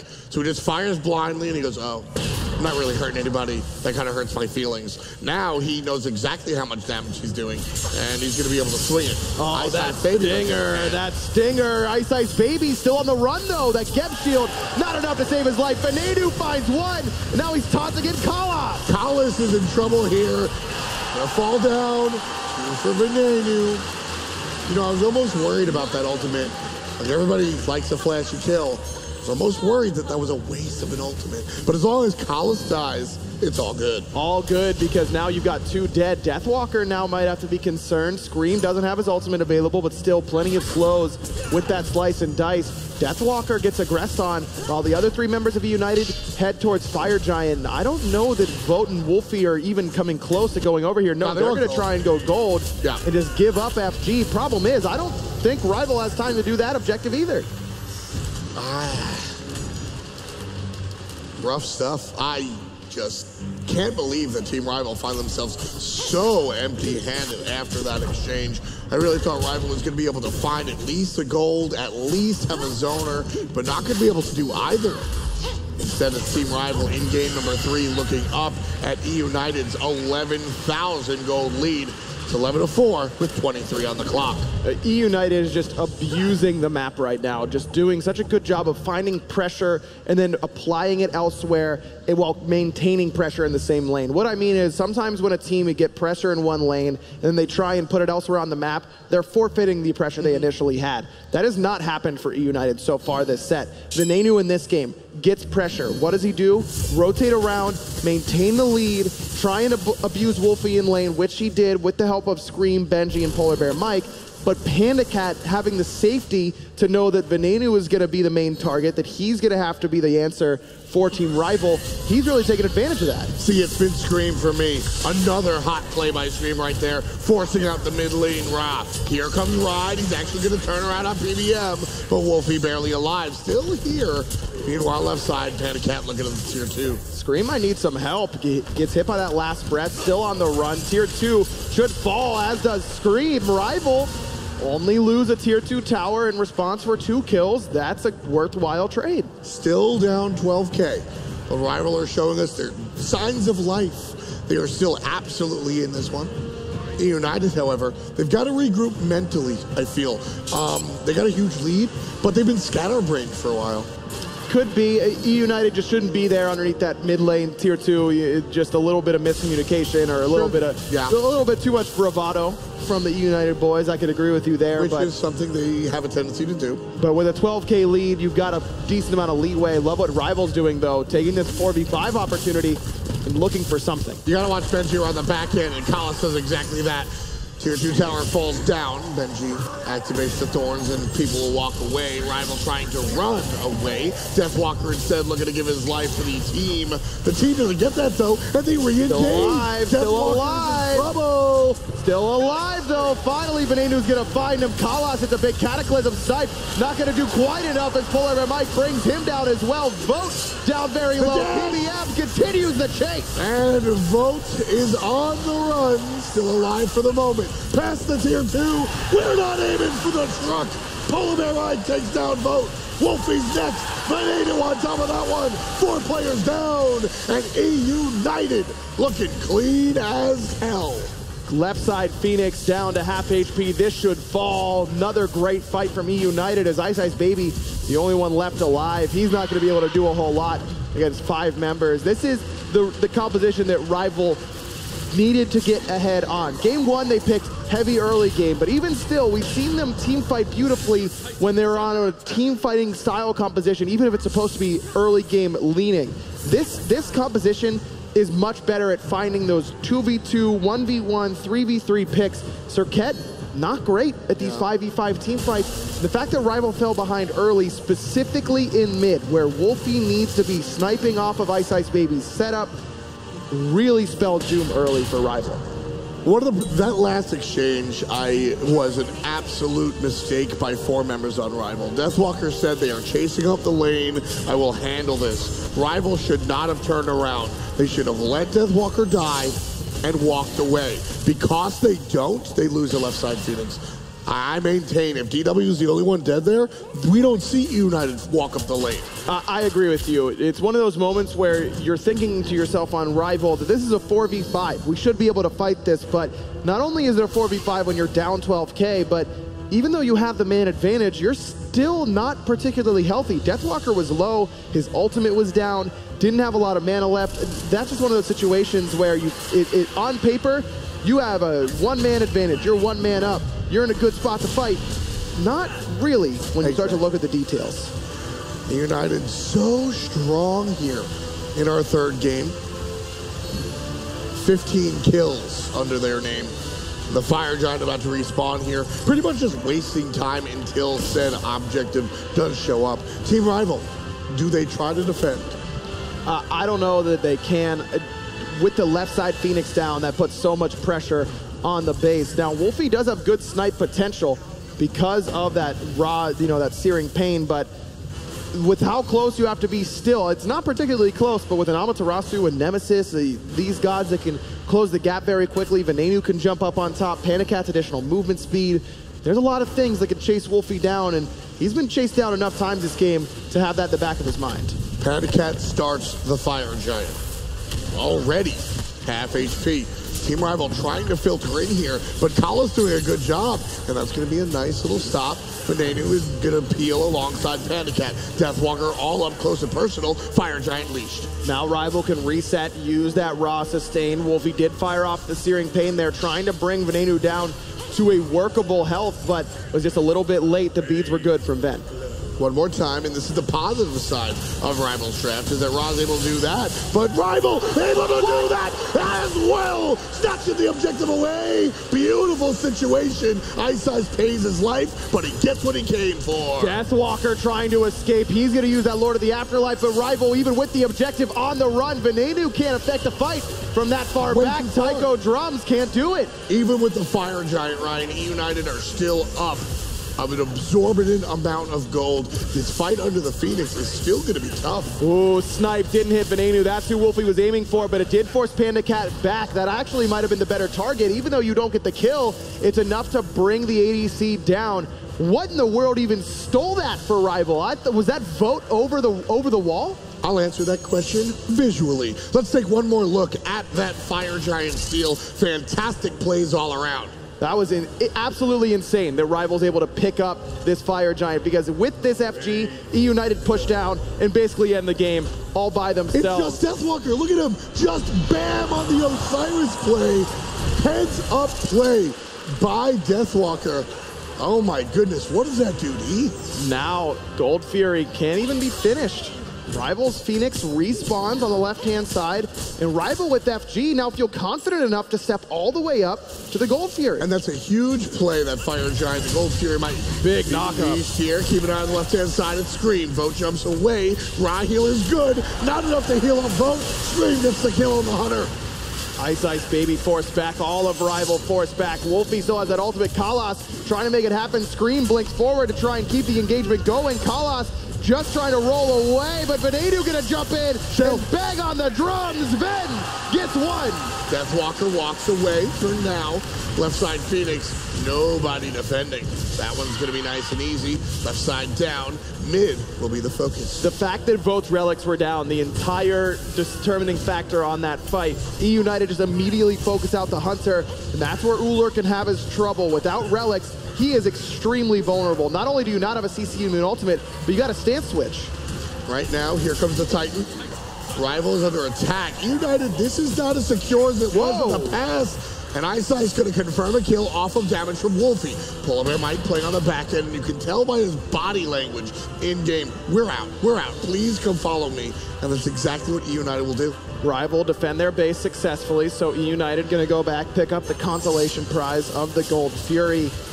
I really feel like if Vote just has relics in that team fight, Rival have a real chance to take it. But I agree.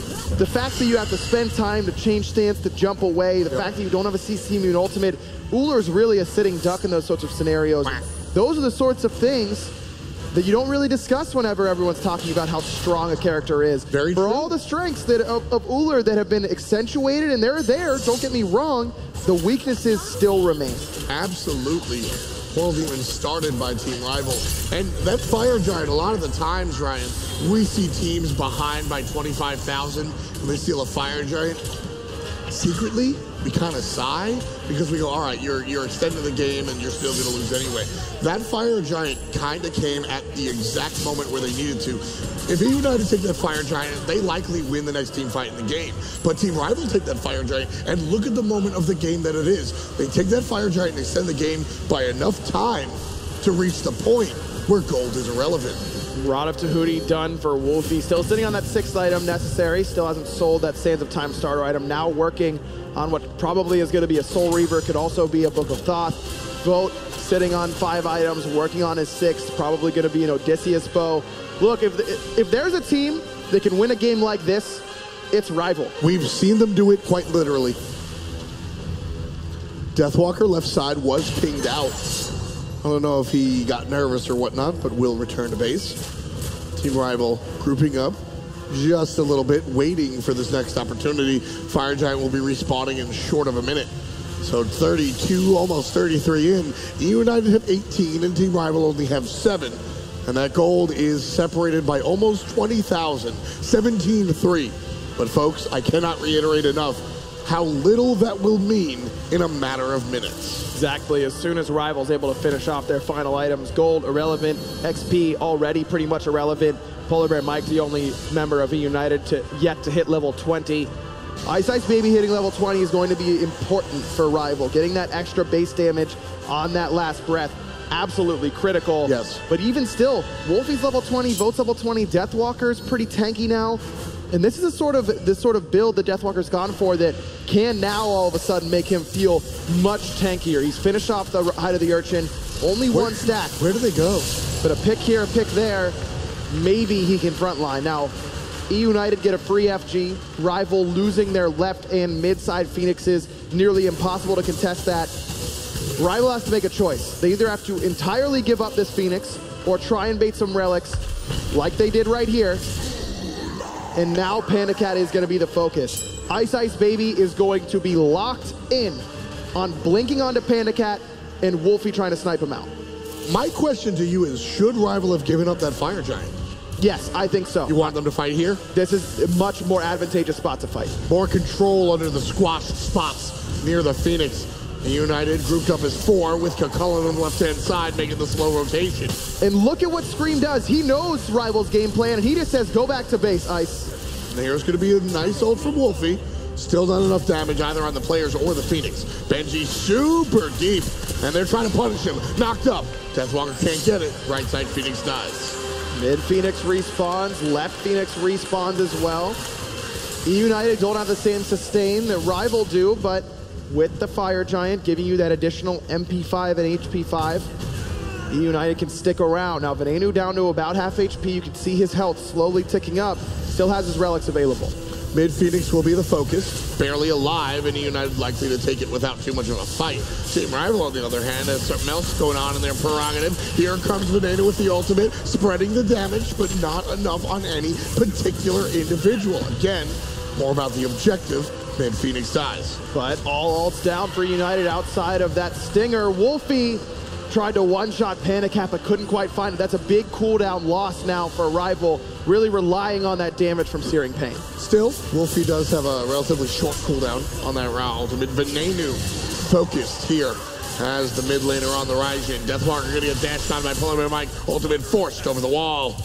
Again, EUnited try, but still can't get the push. EUnited playing this very patiently, understanding there's nothing for them to take if they back up here. They aren't getting any stronger, and by keeping Rival here, they're preventing Rival from farming up and getting towards those 6 items. Still Rival able to play defense so far. Polar Bear Mike dashes in, trying to get Vote to do something. Raheel underneath the Titan, trying to get the players to group up. Benji gets the players grouped up. Ice on the right side. Ice on the wrong side. He'll sit down. Wolfie big damage down the middle. And Panda Cat takes down Deathwalker. 3 players left to defend. The Titan is falling. That's going to be game 3. Polar Bear Mike's doing it. 1 more game to go for the North Americans. EUnited just 1 game away from bringing the world title back to North America. Rival now, this has been a game, this entire set has been one team punch, the other team counter punch. EUnited punches, Rival's turn to try and adjust. Again, as I said during the cast, for me so far, this set has been mid-centric. Yep. Raijin has been a determining factor now in 2 consecutive games. Whoever is in that second pick spot, in my mind, can't afford to give it up. If you're second pick, you gotta ban Raijin. Absolutely, I think that goes without saying, but again, I think you have to focus also on the junglers. That Serket pick was a faith pick, it just didn't happen. Where else can we see Ice go is the question I'm asking. I mean, Susano worked pretty well for him. I would love to see him back on that selection. It gave him some pressure. Deathwalker on the same, Osiris just wasn't able to do it. I just don't know if Ullr is the right pick right now. I think teams are doing such a good job of exploiting Ullr's weaknesses. The AMC felt very strong there for Panda Cat. Yeah. I came into this expecting AMC to be more dominant than Ullr. That has really panned out thus far. I think that whoever wants to make that first ADC selection, if you want something that's risky, I'd rather see you go AMC over the Ullr. Yeah, I think the AMC has been really, really powerful, and not just for Panda Cat, but in general. But these are the guys that have to make the adjustment. Ice Baby there on the right side. he needs to step up in game number 4. I mean, everyone from Rival does. But again, this set so far has really been towards that mid lane. I really want to see focus there with your priority picks. Mid jungle, pick them early. Try and get some pressure there. Even if you're relinquishing some pressure on the duo side, that's fine by me. You need something that can keep up with Benji on the right if you're Rival, but give Wolfie something where he can play aggressive. When that happens for Rival, they've played a lot better. We've talked a lot about adaptation and things to change. One thing I don't want to change, Kalas. Kalas has ran this entire tournament for Team Rival. He has looked fantastic on almost every single god he's played, and he did so even in the losses here in the finals. Kalas is looking good. The rest of Rival need to be fixed, and how do they do that? Thank you so much, Tom. And I mean, at least in game 1, it looked very one-sided. In game 3, it looked quite even. What happened though? It just felt as though the Geb Raw picks were great responses to what EUnited were introducing to their draft as far as pressure was concerned, but the casters nailed it right on the head. It's the Raijin god. It's doing way too much damage, having way too much control in that mid lane presence, and because of that, Veneno was doing a very similar playstyle to what we saw from Wolfie in game 2, where he was typically the one starting off the fights. Just look at the two frontliners that were being aggressive here between PBM's Amaterasu and then you got Scream's Nemesis just diving the back lines, specifically between that one engagement around the tier 1 and tier 2. There was just too much damage. The mobility here that PBM provides for his team during that game on the Amaterasu was too much to handle, and Kalas playing this Geb support couldn't sustain the damage, even with Wolfie's Raw.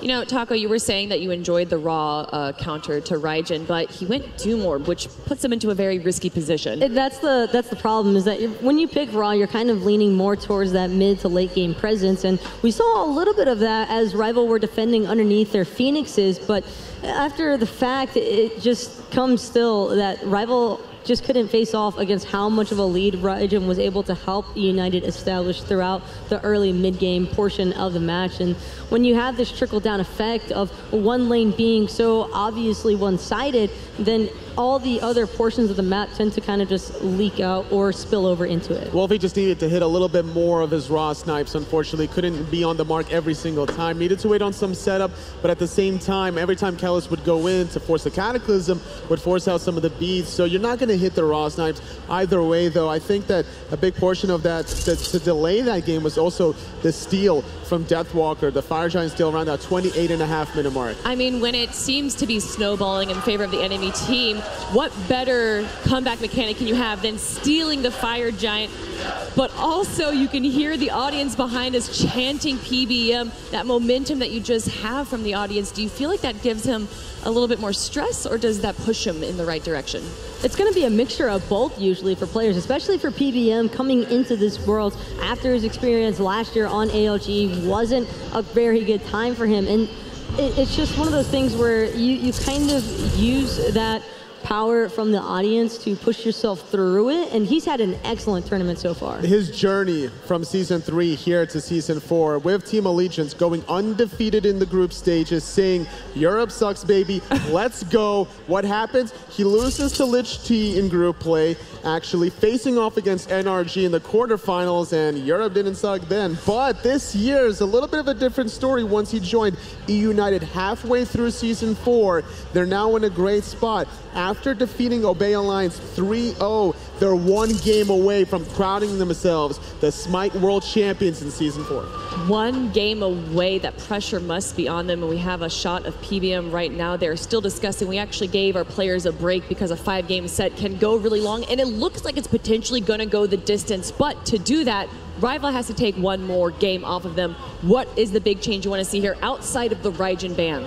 I also want to see a little bit more of a difference from Rival's prioritization on the duo lane. because Uller is always going to be a great god when it comes to those laning phase bullying aspects, but then you have to consider, what does he bring to the team fight? EUnited has done a great job, or at least they did a great job in that last match, really exploiting those weaknesses that Uller can have, and that's the fact that there's no CC immunity on him. As soon as they were able to force out Vote's actives, he was just a sitting duck for the dive potential that EUnited's draft allowed for. And also, I love the adaptations EUnited did by picking a Musenkab, actually, before the secondary ban phase, not going for the team fight presence that the Hu Yi does, because the fact that the Serket last pick from rival Ice Ice Baby, once he gets hit by the Stinger, he can't just really escape without using those beats. And outside of that, Taco, I believe you were saying it, the Nemesis pick that EUnited going into Uller. Oh, Nemesis just destroys Uller because he doesn't have that CC immunity,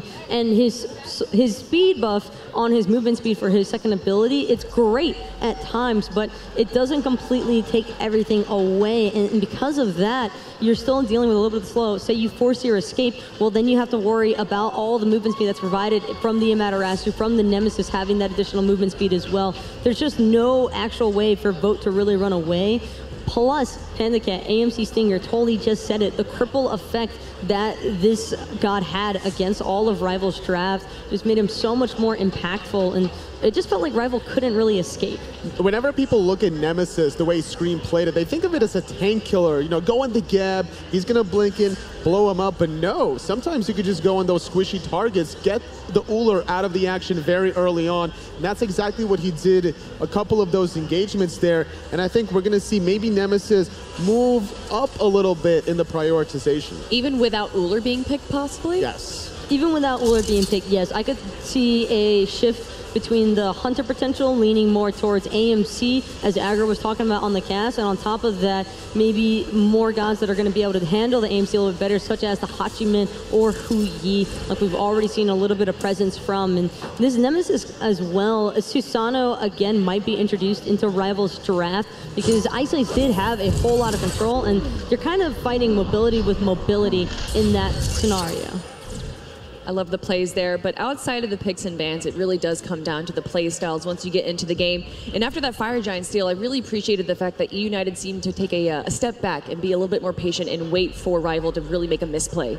In all of the matches so far as well, it seemed as though the team in favor of winning it is always the team that manages to secure that first goal Fury. It seems as though neither side is really placing as much thought towards defending those early objectives, and just getting those timers at this level of competitive play makes it so difficult for you to look for those recovery periods that Rival has been able to find, or EUnited has been able to find throughout the season. These two teams are just so evenly matched. It's actually crazy thinking about what's given the other just a slight edge. Outside of the Gold Furies, also the opposite side of the map, these Fire Giant Elementals, before they fizzle away at the 10-minute mark, once Fire Giant spawns for the first time of the game, they're the high point of contention for both of these teams. The Osiris Serket in that game wasn't the best idea here, going up against, yet again, Benji's Kokolin, and this time Scream's Nemesis. They need to find more rotations here. Maybe four-man collapsing, not allowing EUnited control on the right side of the map.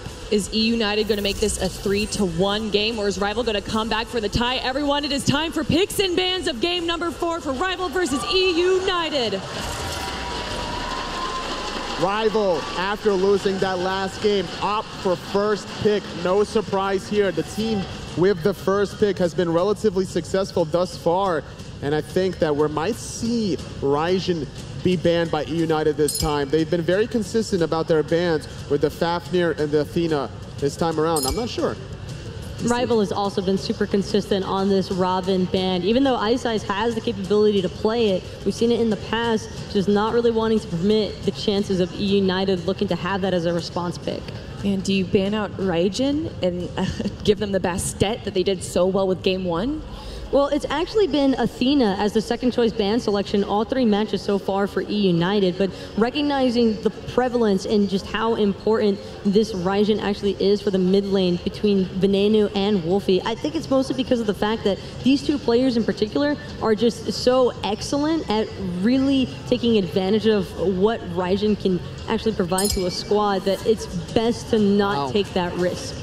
Wow, we see an AMC ban coming out. What do you think of that, Anatoly? I think that means that the Uller pick is going to be prioritized pretty early on from Rival, or maybe they want EUnited to draft it instead. I think that vote has other intentions. He's been known to play the on her before. He's done it in this set. He's done it in the set previously. Did you see in game 1, he actually blocked an Uller stun with his pillar? He is phenomenal with on her. Just very natural with it. That happened around level 4 mark. Horizon is indeed banned. This leaves Athena open. However, Callus could lean on this global presence goddess, and it's hovered over. I think it's going to be locked in. There we go. Athena being picked out for Team Rival.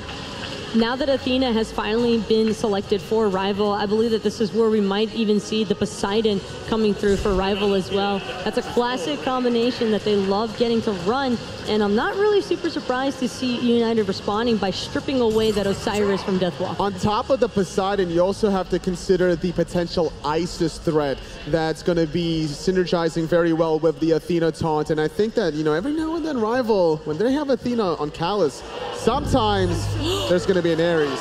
Oh man, we saw this yesterday. The Athena Poseidon combo is so good. The taunt into the whirlpool with that cripple on top of it, you can't do anything. And keep in mind, when Rival were running this draft, that was actually one of the matches where NRG were probably favored to win. It was just one slight mishap on that Phoenix Siege that ended up turning the tide for Rival. And again, they're definitely a team that knows how to play this sort of composition from behind, if that were to be the case, because of how much pressure EUnited has opted for so early on. I'm really interested in just the shift from day 1 to day 5 of how they've been focusing the solo lane and shifting that over to the mid lane, shifting that over to the jungle.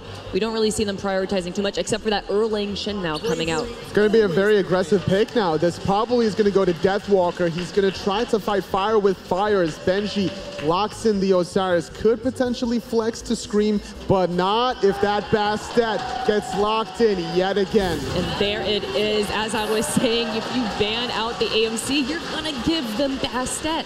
And Bastet, very similar pairing alongside of the Kakalin, but even though it's with the Osiris this time, there's still so much presence in that early laning phase that the Bastet should be able to farm pretty efficiently, but it's not going to be as safe as it was the last time that Scream got to play this Bastet into the Poseidon. If he's even slightly off with that pounce, that Whirlpool is going to end up being the death of him. All right, what bans do you guys want to see coming out of here for EUnited? I think EUnited needs to take away some heavy hunter choices because they have the next pick. Specifically, potentially, the Uller, maybe lock in Huyi for themselves. Uller's actually locked in for EUnited, scratch that thought, but they do need a hunter as rival. On her is up there, which we saw them play in game number 1. We've also seen Vote play Hachi, maybe even a Huyi. I think that EUnited is probably going to take away. I wouldn't have expected the Nemesis ban, but knowing that Ice has that in his arsenal, probably a little bit safer since Nemesis worked out so well the last time Rival ran this composition. But I want to see Rival banning away gods such as Geb and maybe even the Sylvanas here from EUnited. Sylvanas just because he kind of funnels more into that early pressure presence that EUnited is looking for, and I think that the Geb is just really good against the taunts. I think that personally, EUnited is going to have an aggressive comp on PBM specifically. Maybe run back the Amaterasu, really giving more mobility for their draft to just penetrate the backline and make Poseidon on Wolfie just more difficult to play. With this Nemesis ban, I'm expecting a potential Susanoo ban from EUnited, not allowing Ice Baby to get the mobility and the engagements he prefers. Rival banning out Discordia there. It looks like they're not really too worried about the Morrigan because of her poor performance in game number 2. But they should be worried about the Morrigan this time around. EUnited, they love having those 6 kitties potential running around the map. Those 6 cats from the best at possible transformation on Morrigan just gets way too hectic to try and handle. Can take out Gold Furies and even Fire Giants at the blink of an eye, so if Rival doesn't have vision, that could be an issue. Seems to be a pause right now. Nope, the Susanoo ban coming out. Looks like you called it, Taco. It's actually kind of crazy, though, to think about the fact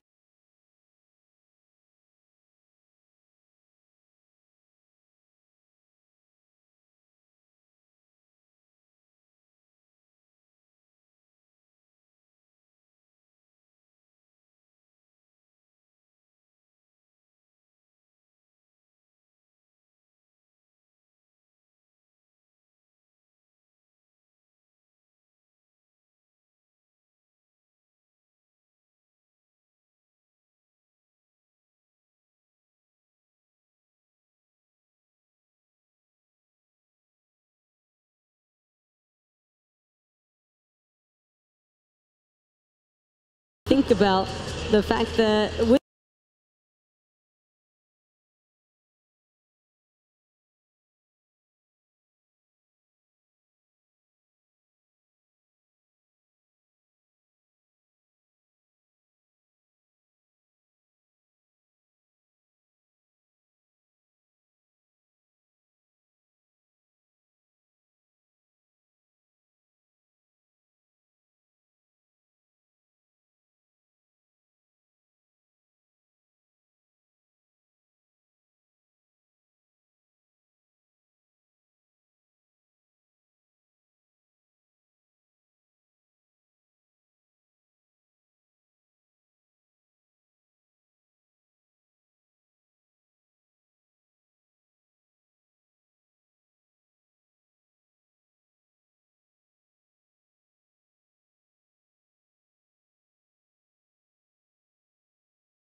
locked in that Zeus, I really like where EUnited's comp is. Now, Rival does have to be concerned because of how much damage EUnited has, but on the same token, EUnited has to be concerned because of how much CC Rival has. That is consistent crowd control that is going to be thrown at EUnited on a couple gods that have trouble getting away from crowd control. I already touched on how Uller has trouble last game. Now Sylvanas and Zeus.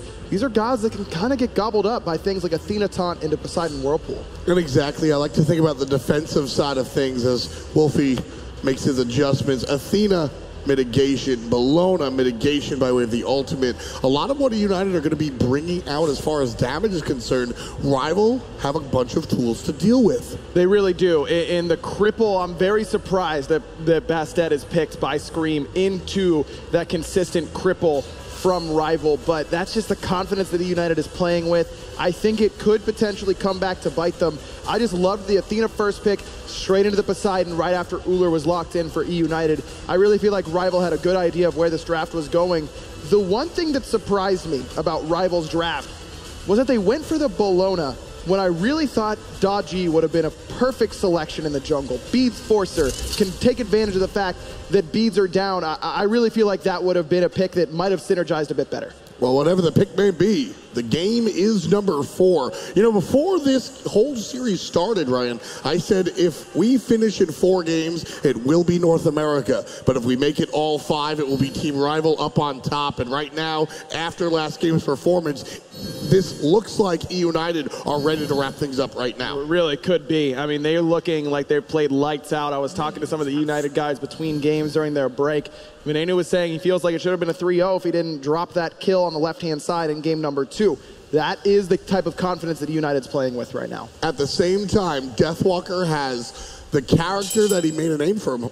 He created an entire meta with this character. You know, Hindu wasn't just making a funny phrase, he was the meta creator. Like, he created that meta with just Bologna. Look at the meta that EUnited's trying to play right now, pushing in that mid lane as fast as possible. Kalas here just to support alongside Wolfie. Vote actually left alone in the duo lane. This is something that we haven't seen a lot of as of late. On the right-hand side, Deathwalker going for Scream. And there's a slow, and Deathwalker answers back with one of his own. Now, DW able to put out some damage by way of the hammer, but it's 1v2. Benji's fine, and the blue buff will be okay. That's a long amount of time to not get any experience as Vote gonna dash in to Panda Cat. Takes a decent amount of damage in return, but still gave more than he got. that was a lot of time by Deathwalker and Ice Ice Baby to get no gold and no experience. And Benji, that's the type of confidence you expect to see this guy play with. He's the only one out of all 10 players who has been in a Worlds Final before, playing under the name Salt Machine Season 2 with Enemy. Certainly looks like he's been before. Right. You know, EUnited is sort of the spiritual successor to that Enemy. Nice body block on Wolfie, but best set damage not going to be enough. Wolfie will be alive with a hair of HP. So for right now, EUnited aggressive as they should be, but not getting paid off. Notice Wolfie has the speed. And I like that adjustment because Wolfie is the only one who could have picked that up with how aggressive Ice Ice Baby and Deathwalker wanted to play on that right-hand side. And Poseidon's so quick already that getting that speed buff can really lend itself to rotating around. Now, at the same time, Ice Ice Baby's just going to be more impactful at this time. Rotations that Erlang Shen out of the jungle is going to make just mean more than a level 3, level 4 Poseidon. But once Wolfie ticks over to level 5 and has the option to unleash the Kraken, all of a sudden those rotations can end up meaning a lot. Yeah, I mean, the Poseidon is your typical Magikarp Gyarados situation, right? Before level 5, he's a completely different character. But once he does have that Kraken available to him, the true burst potential comes out and sort of shows its face. But there's also the other side, which you touched on briefly, that cripple Whirlpool can almost take away the spotlight that the Kraken demands when you have characters like Scream on the Bastet. Poseidon is a utility mage. I will scream that from the mountaintops forever. Kraken just fills the role until that Whirlpool is going to end up being... Okay, I get it. I don't know if I agree, but Benji right now, he doesn't get much of anything except the damage. There's the tower shots on the enemy. Benji falls down. It's Deathwalker for the first blood. But here comes the rotation. Venenu taunted off. He's pretty low here. Deathwalker is going right for Venenu. Forces out that ultimate. Detonate should be there any moment now for Ven. No, where is it? Where is it? Where is it? Nowhere. Deathwalker. What is that, Bologna? Not so easy? Didn't think so. 1 kill for Rival, none for EUnited, and already Rival looking to stretch this to Game 5. Good start for Rival, and it's on the right side of the map in the pressure from Rival in the mid lane, giving Wolfie a god that he can easily clear the wave with in the early game and have some mobility. That was the problem with the Ra. Ra can clear early, but the mobility, the chance to match rotation. Venenu starts off towards that lane a little bit sooner, but only arrives a moment before Kalas and Wolfie. That pressure from the mid lane ends up saving Deathwalker and keeping Rival's lead intact. The fan favorite, I think, you mentioned that your favorite combination was Wolfie on the Ra. I want to see Wolfie on Poseidon in all of these games. It's so effective. He understands, again, talking about the intricacies of the characters. You can pick Poseidon up and crack in somebody in the brain, but you really want to have to understand how to manage your passive, how to do all of the other things that make Poseidon such a strong character. And that's why I love how much CC Rival is drafted around it. I mean, you beads the Athena taunt, cool. Ice Ice Baby's there with a taunt of his own. You beads the Deathwalker ultimate. Vote can stun you out. You know, there's so much potential for just outright catastrophe for EUnited if they lose relics and all of a sudden are on the receiving end of a Kraken. And if you're going to have all of those beads available, you don't have an Aegis. Exactly. And even if you do have Aegis, it's not going to save you from being crippled and slowed once Wolfie picks up a Gem of Isolation. That's why I think Poseidon could be so impactful. If he's the only source of CC and everyone on the other team can get Aegis, he feels very weak. But if you have a team that's forcing you to get beads and not have Aegis, then not only does that open up the door for multiple CCs, but something like this. Thomas finds a taunt, Scream finds his beads, then you'll be safe. You always loved the Poseidon and the Zeuses. I mean, these are the two gods that I think of when I think of you. You couldn't hit a Kraken to save your life, but you understood the other side of the god. Talk to me about that. Wait, I couldn't hit... Oh, it's fine. That's totally not true, but it's cool. Look, Poseidon is, like I said, a utility mage. He's there to lock down the opposition. Now, part of that lockdown is stunning and knocking them up with a Kraken that just coincidentally does a lot of damage in the early game. In the late game, it's a control tool. It's a heal tool, and that Whirlpool is the most critical part of Poseidon's kit. I honestly feel like you can miss a Kraken and still win a team fight without it because of how strong Whirlpool is, if you misplace a Whirlpool in the middle of a late game team fight, you probably just lost your team the fight. What also I love about these two mages, as Scream jumps over the wall, Kala's threatening, and why they always come to mind when I think of you is because you had to spend a lot of, you had a jungler that didn't show love to your mid lane. He was all over the rest of the map, and so you ult for the hammer. You had to do a lot of self-peel, and that's what these mages do. They don't necessarily peel, but they fight back. Scream jumps on top of Wolfie, Whirlpool cracking on his feet. If anybody jumps on top of Venenu, he's going to make it rain and detonate right in their face. Both of these gods can turn and burn, and I think that's very important with the way that these games have gone. I mean, who's the leader of the cult of Poseidon? It's Papa Lobster. Have you ever seen Papa Lob get peel? I haven't. There's a reason why. They do it by themselves, and Wolfie needed that in game one, or in that last game, in game 3. As the Raw, very little self-peel. You can move around, you're pretty quick, you can shoot your heel, and then you just kind of pray that they miss. Poseidon can make you miss with his speed, with the slows, with the knockback from the tidal surge. All of those do very well, and it's something that wants to be up close and personal, like a Bastet at times, like an Osiris will, basically all the time. So this time around, Team Rival are able to pick up their first blood, but that's basically it. EUnited have essentially tied the game and stalled out this early game, which is odd as Kalas ults his way all the way to the left-hand side, because everybody's on the right-hand side. And that means it's Gold Fury time. Hey. This should be free. Now Panicat knows this is happening. Ward coverage there for EUnited. Not going to be able to close the gap. Rival get the first Gold Fury.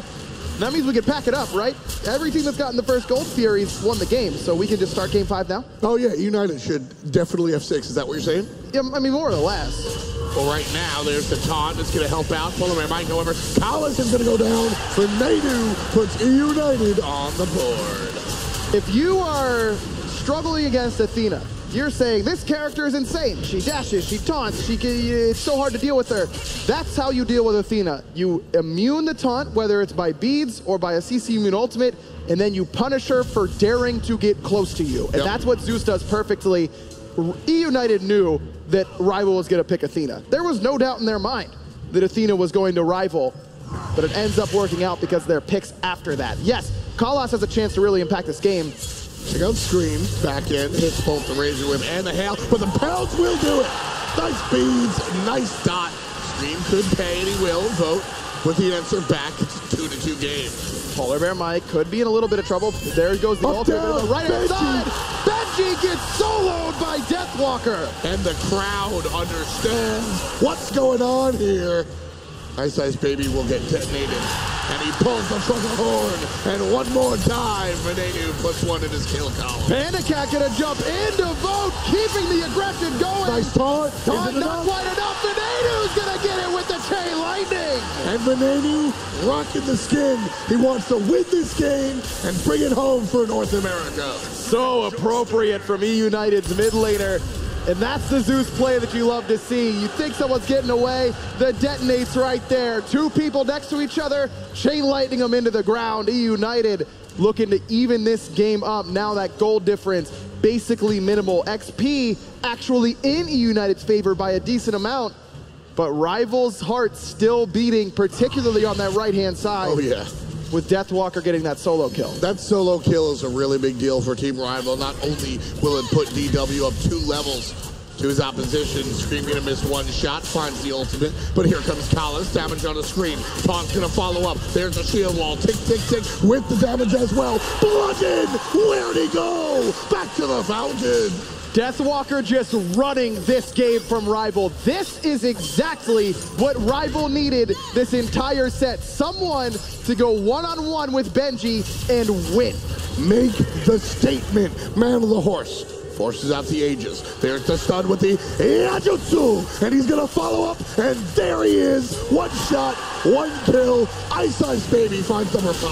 Venenu has the beads, gets met by a Kraken. And Kalas right there, pulls him right back in. Ice Ice Baby looking to chase him underneath the tower. Rival gets another. 6-4. Team Rival, EUnited. 10 minutes of play, 10 deaths. This reminds me of old Rival. Just chaos across the map. Solo lane kill, duo lane kill, mid lane kill. This is where Rival got their start.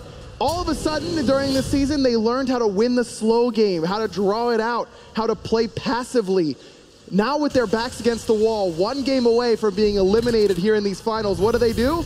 They go back to what they know, and that's just straight murdering people. Hachiman is a new character, but other than that, if you screenshotted this left side of the screen outside of Vote, I would say they're playing earlier this year, maybe even the end of last year. The style of play, the characters they've selected, you just go back to what you're used to, that hometown feel. Mama's cooking. That's what Team Rival is dealing with right now, and it's why they find themselves ahead.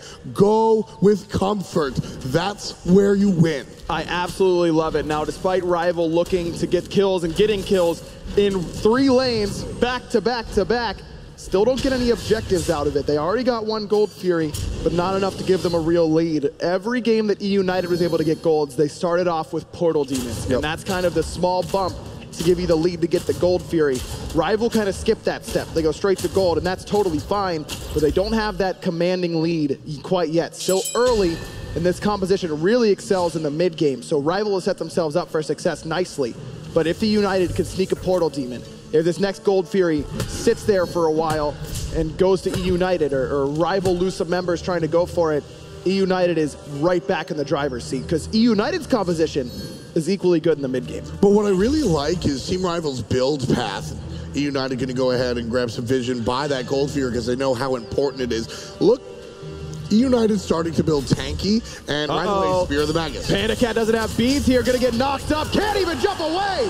Ice Baby gets number 3, and that's a perfect timing. Now Scream gonna jump in looking for Ice, taunt good, and the sprint continues to push that Erlong Chen out of range. It's not gonna be enough, and EUnited have pushed, and they're going to think about the Gold Fury. But I think that's all they're going to do is think about it, because Team Rival can absolutely come back to fight. You can see EUnited walk right on past. They do not want to pull that objective. Team Rival still absolutely ready. Just great recognition by Rival. Panda Cat being just way too aggressive with his positioning, not having any wards. It doesn't matter if there's a ward there for Rival or not. If they see an Uller standing there, even if you're already in Axe stance where you can jump away very quickly, who cares? I mean, if you don't have beads, Athena taunt at this stage of the game is basically death guaranteed. Yes. I mean, you've got Athena taunt into Deathwalker in general.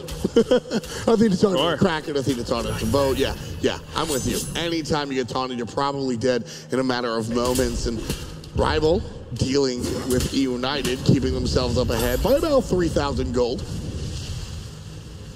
Scream gonna head towards his own speed buff. This is the time where EUnited wants to slow the pace down. This is how you stop a team that's just trying to fight you all over the map, is you spread out and you try and keep ward coverage heavy. You try and make sure you know where those rotations are coming. That's where this Athena can be really potent, because wards don't really help you against a global ultimate that's gonna jumper across the map.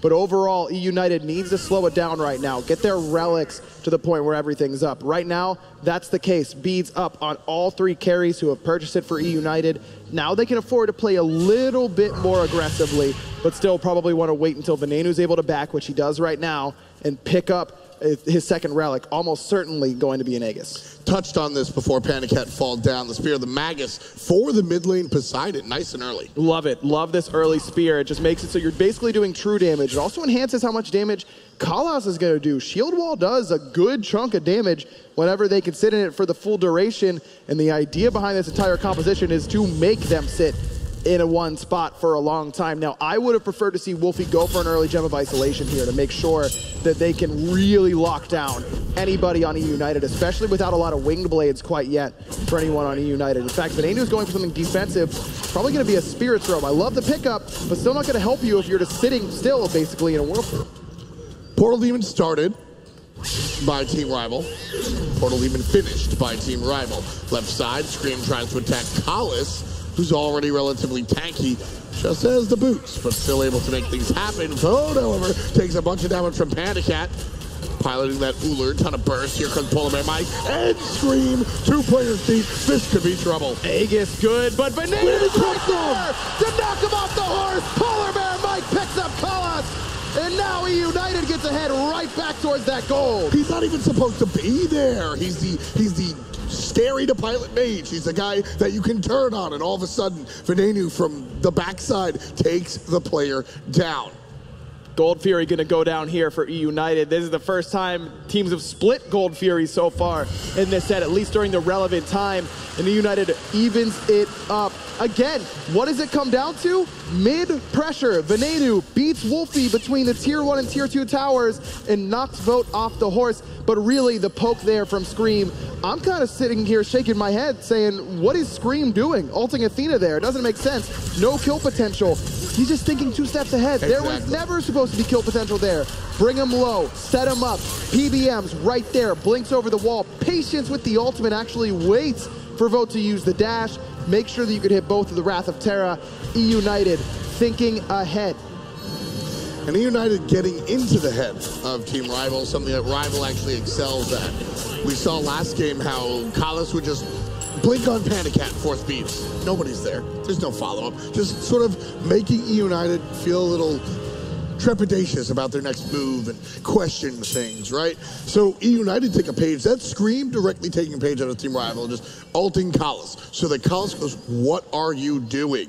And then they can finish the sentence with their teammates. Getting in the head of your opponent is very important, and I don't mean by taunting and by BMing. I mean by making these moves that make you scratch your head, wondering when the other shoe will drop, because it won't always. And as soon as you plant uncertainty into a player's mind, they second guess everything. This is where Rival wants to go. Blink in onto Scream. Doesn't have the purification beads ready right there, but still has to use the Aegis just because of the threat of that Kraken. Rival still looking for it. Polar Bear might get a blink forward, find 3 with that knockup, gets the beads from Wolfie, but Venenu and the rest of EUnited is going for Deathwalker, but he's still doing the damage. The big taunt from the back end. Kalas lands down with the Goomba Stomp, Votes on the horse, and Rival will surround EUnited and put Scream on the bottom. Polar Bear Mike is next. Benji forced to jump away. That fight, Deathwalker, Deathwalker, Deathwalker. He eats an entire duration Zeus ult and just kind of stands there. It doesn't really care. He's level 17. He's got the Pestilence. No penetration yet for Venenu because of the threat of the CC from the rest of Rival's composition. I was just about to say, before that engagement, Rival lose that last objective, but that's okay because their biggest lead is in the solo lane and they haven't engaged with it yet. What happens the very moment that Deathwalker steps out of his giant realm? He steps up and gets 2 kills for Rival and sets them up beautifully. Okay, before I was talking about making weird plays to get in your opponent's head, what's Deathwalker doing soloing the Fire Giant? Well, he's baiting Venenu in a little bit. Big damage on the bed, locked inside that whirlpool, and Wolfie's gonna bring him down with it. That's exactly what he's doing.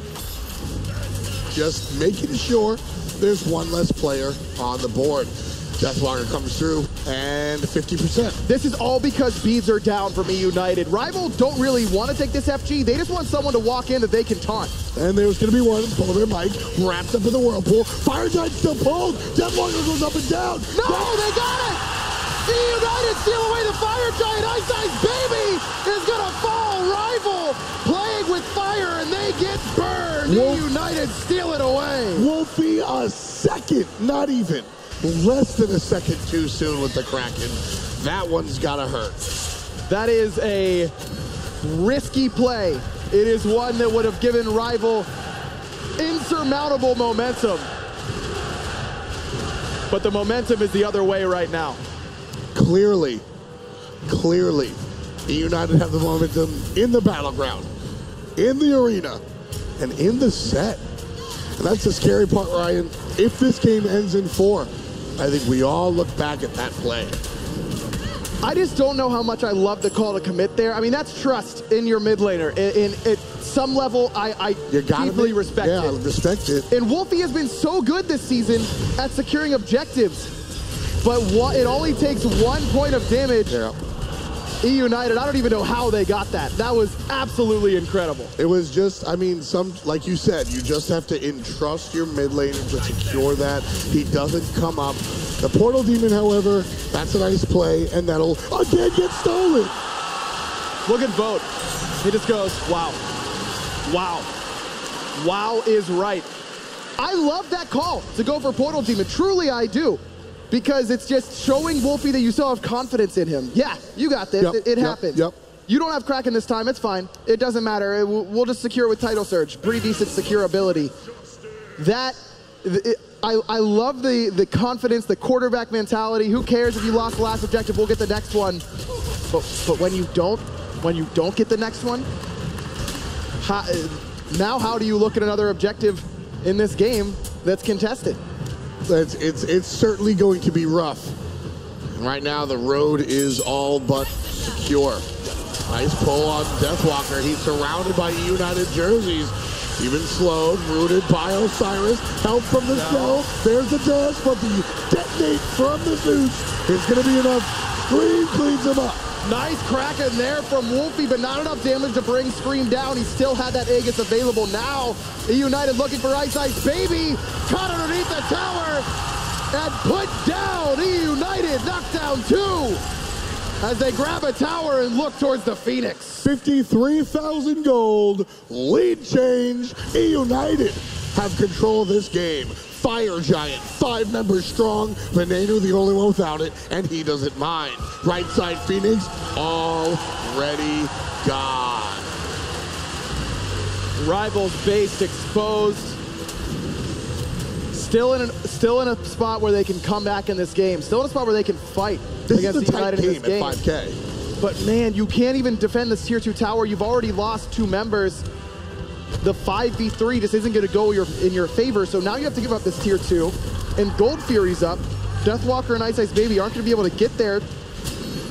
That means another chunk of gold is likely to go to Rival. Now they need a little bit of that luck that EUnited had. They need to be able to try and steal this Gold Fury. It's already gone. Just already taken care of. The damage out of EUnited very, Look at that gold high hand. right now. Everyone from EUnited except for Veneno had over 2,500 gold in hand. Veneno was just below 2,000. That is a massive power burst for everyone on EUnited. Panda Cat just bought an Executioner and 2/3 of a Titan's Bane in one shot.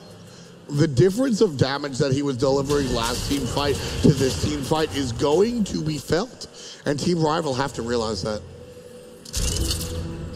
This was the Portal Demon Steel, the INAP replay. PBM and Benji just here, and thank you very much. What a surprise. That's all me. That's all PBM. Easy for him, dog. Yeah, no problem. And in typical PBM fashion, I mean, that's all me, dog. You know he had to do it to him. He had to do it to him. No choice, actually. Not a choice at all. 23:30 on the clock here in our game number 4. 19 kills in total. Team Rival do own the majority of them at 10. But EUnited have had the lead, and they own 7,000 gold above their opposition. EUnited lead the series 2-1 as well. After wrestling control of the early game here, they're close to owning this 3rd one. And Ryan, if EUnited win this game, the banner for North America will be raised for the first time in years on the SWC stage. Rival need to be able to be here to contest this FG. Good news is that right side Phoenix is the one that fell. Gives them an easy option to defend the fire waves and be here to defend the objectives. Now what Rival needs to do is bait out some relics, pull purification beads from anybody relevant and get some good damage onto them. Open up the door for extra damage later on. Benji tangles himself and gets aggressed on as EUnited sort of counted on. EUnited wanted a team fight and Rival won't give it to him. That's totally fine reset there from Rival. Kalas only has to commit the sprint. No, that's Ice Ice Baby's sprint, I should say, that had to be used, but that's in response to Scream's ultimate. Decent poke onto Benji, though he has enough HP 5 with the Stone of Gaia that it won't matter. Plus, he's got that sustain from Polar Bear Mike, who's going to blink it on the right. Split up. Look at this split up. Benji's going to get cracked and knocked back. There's Deathwalker controlling things. Panda Cat takes down Wolfie. Where's the remainder of the team fight? Benji's low, but so are the guys on Team Rival. Kalas helps out, and that's going to be a retreat. Veneno with a pretty decent chain lightning there. Deathwalker still in the foreground, trying to get away. Now as EUnited surge forward. Panda Cat jumps forward. Scream jumps forward. Deathwalker falls to Veneno. And EUnited keeps on going because Panda Cat got 2! Still pushing forward. They're at the Titan. Only 2 members to play defense. Ladies and gentlemen, say hello to your new potential champions. EUnited's looking for it, but Rival trying to defend. They can't do it! And that's the game. That's the series. That is your Smite World Championship. Say hello to your North American victors, Polar Mike and EUnited.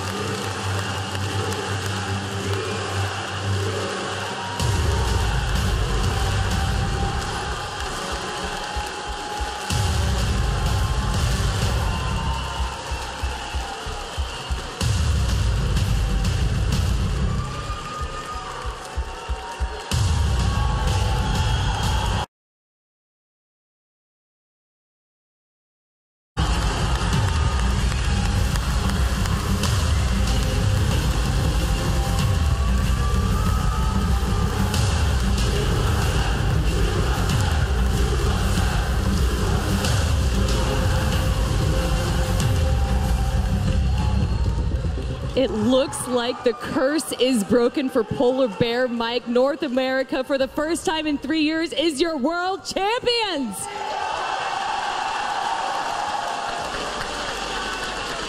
This is just an absolutely incredible moment to witness, especially for EUnited. Huge congratulations to these guys, but that composition was just their style all the way through. Specifically, Benji, he's been here before, season 2 for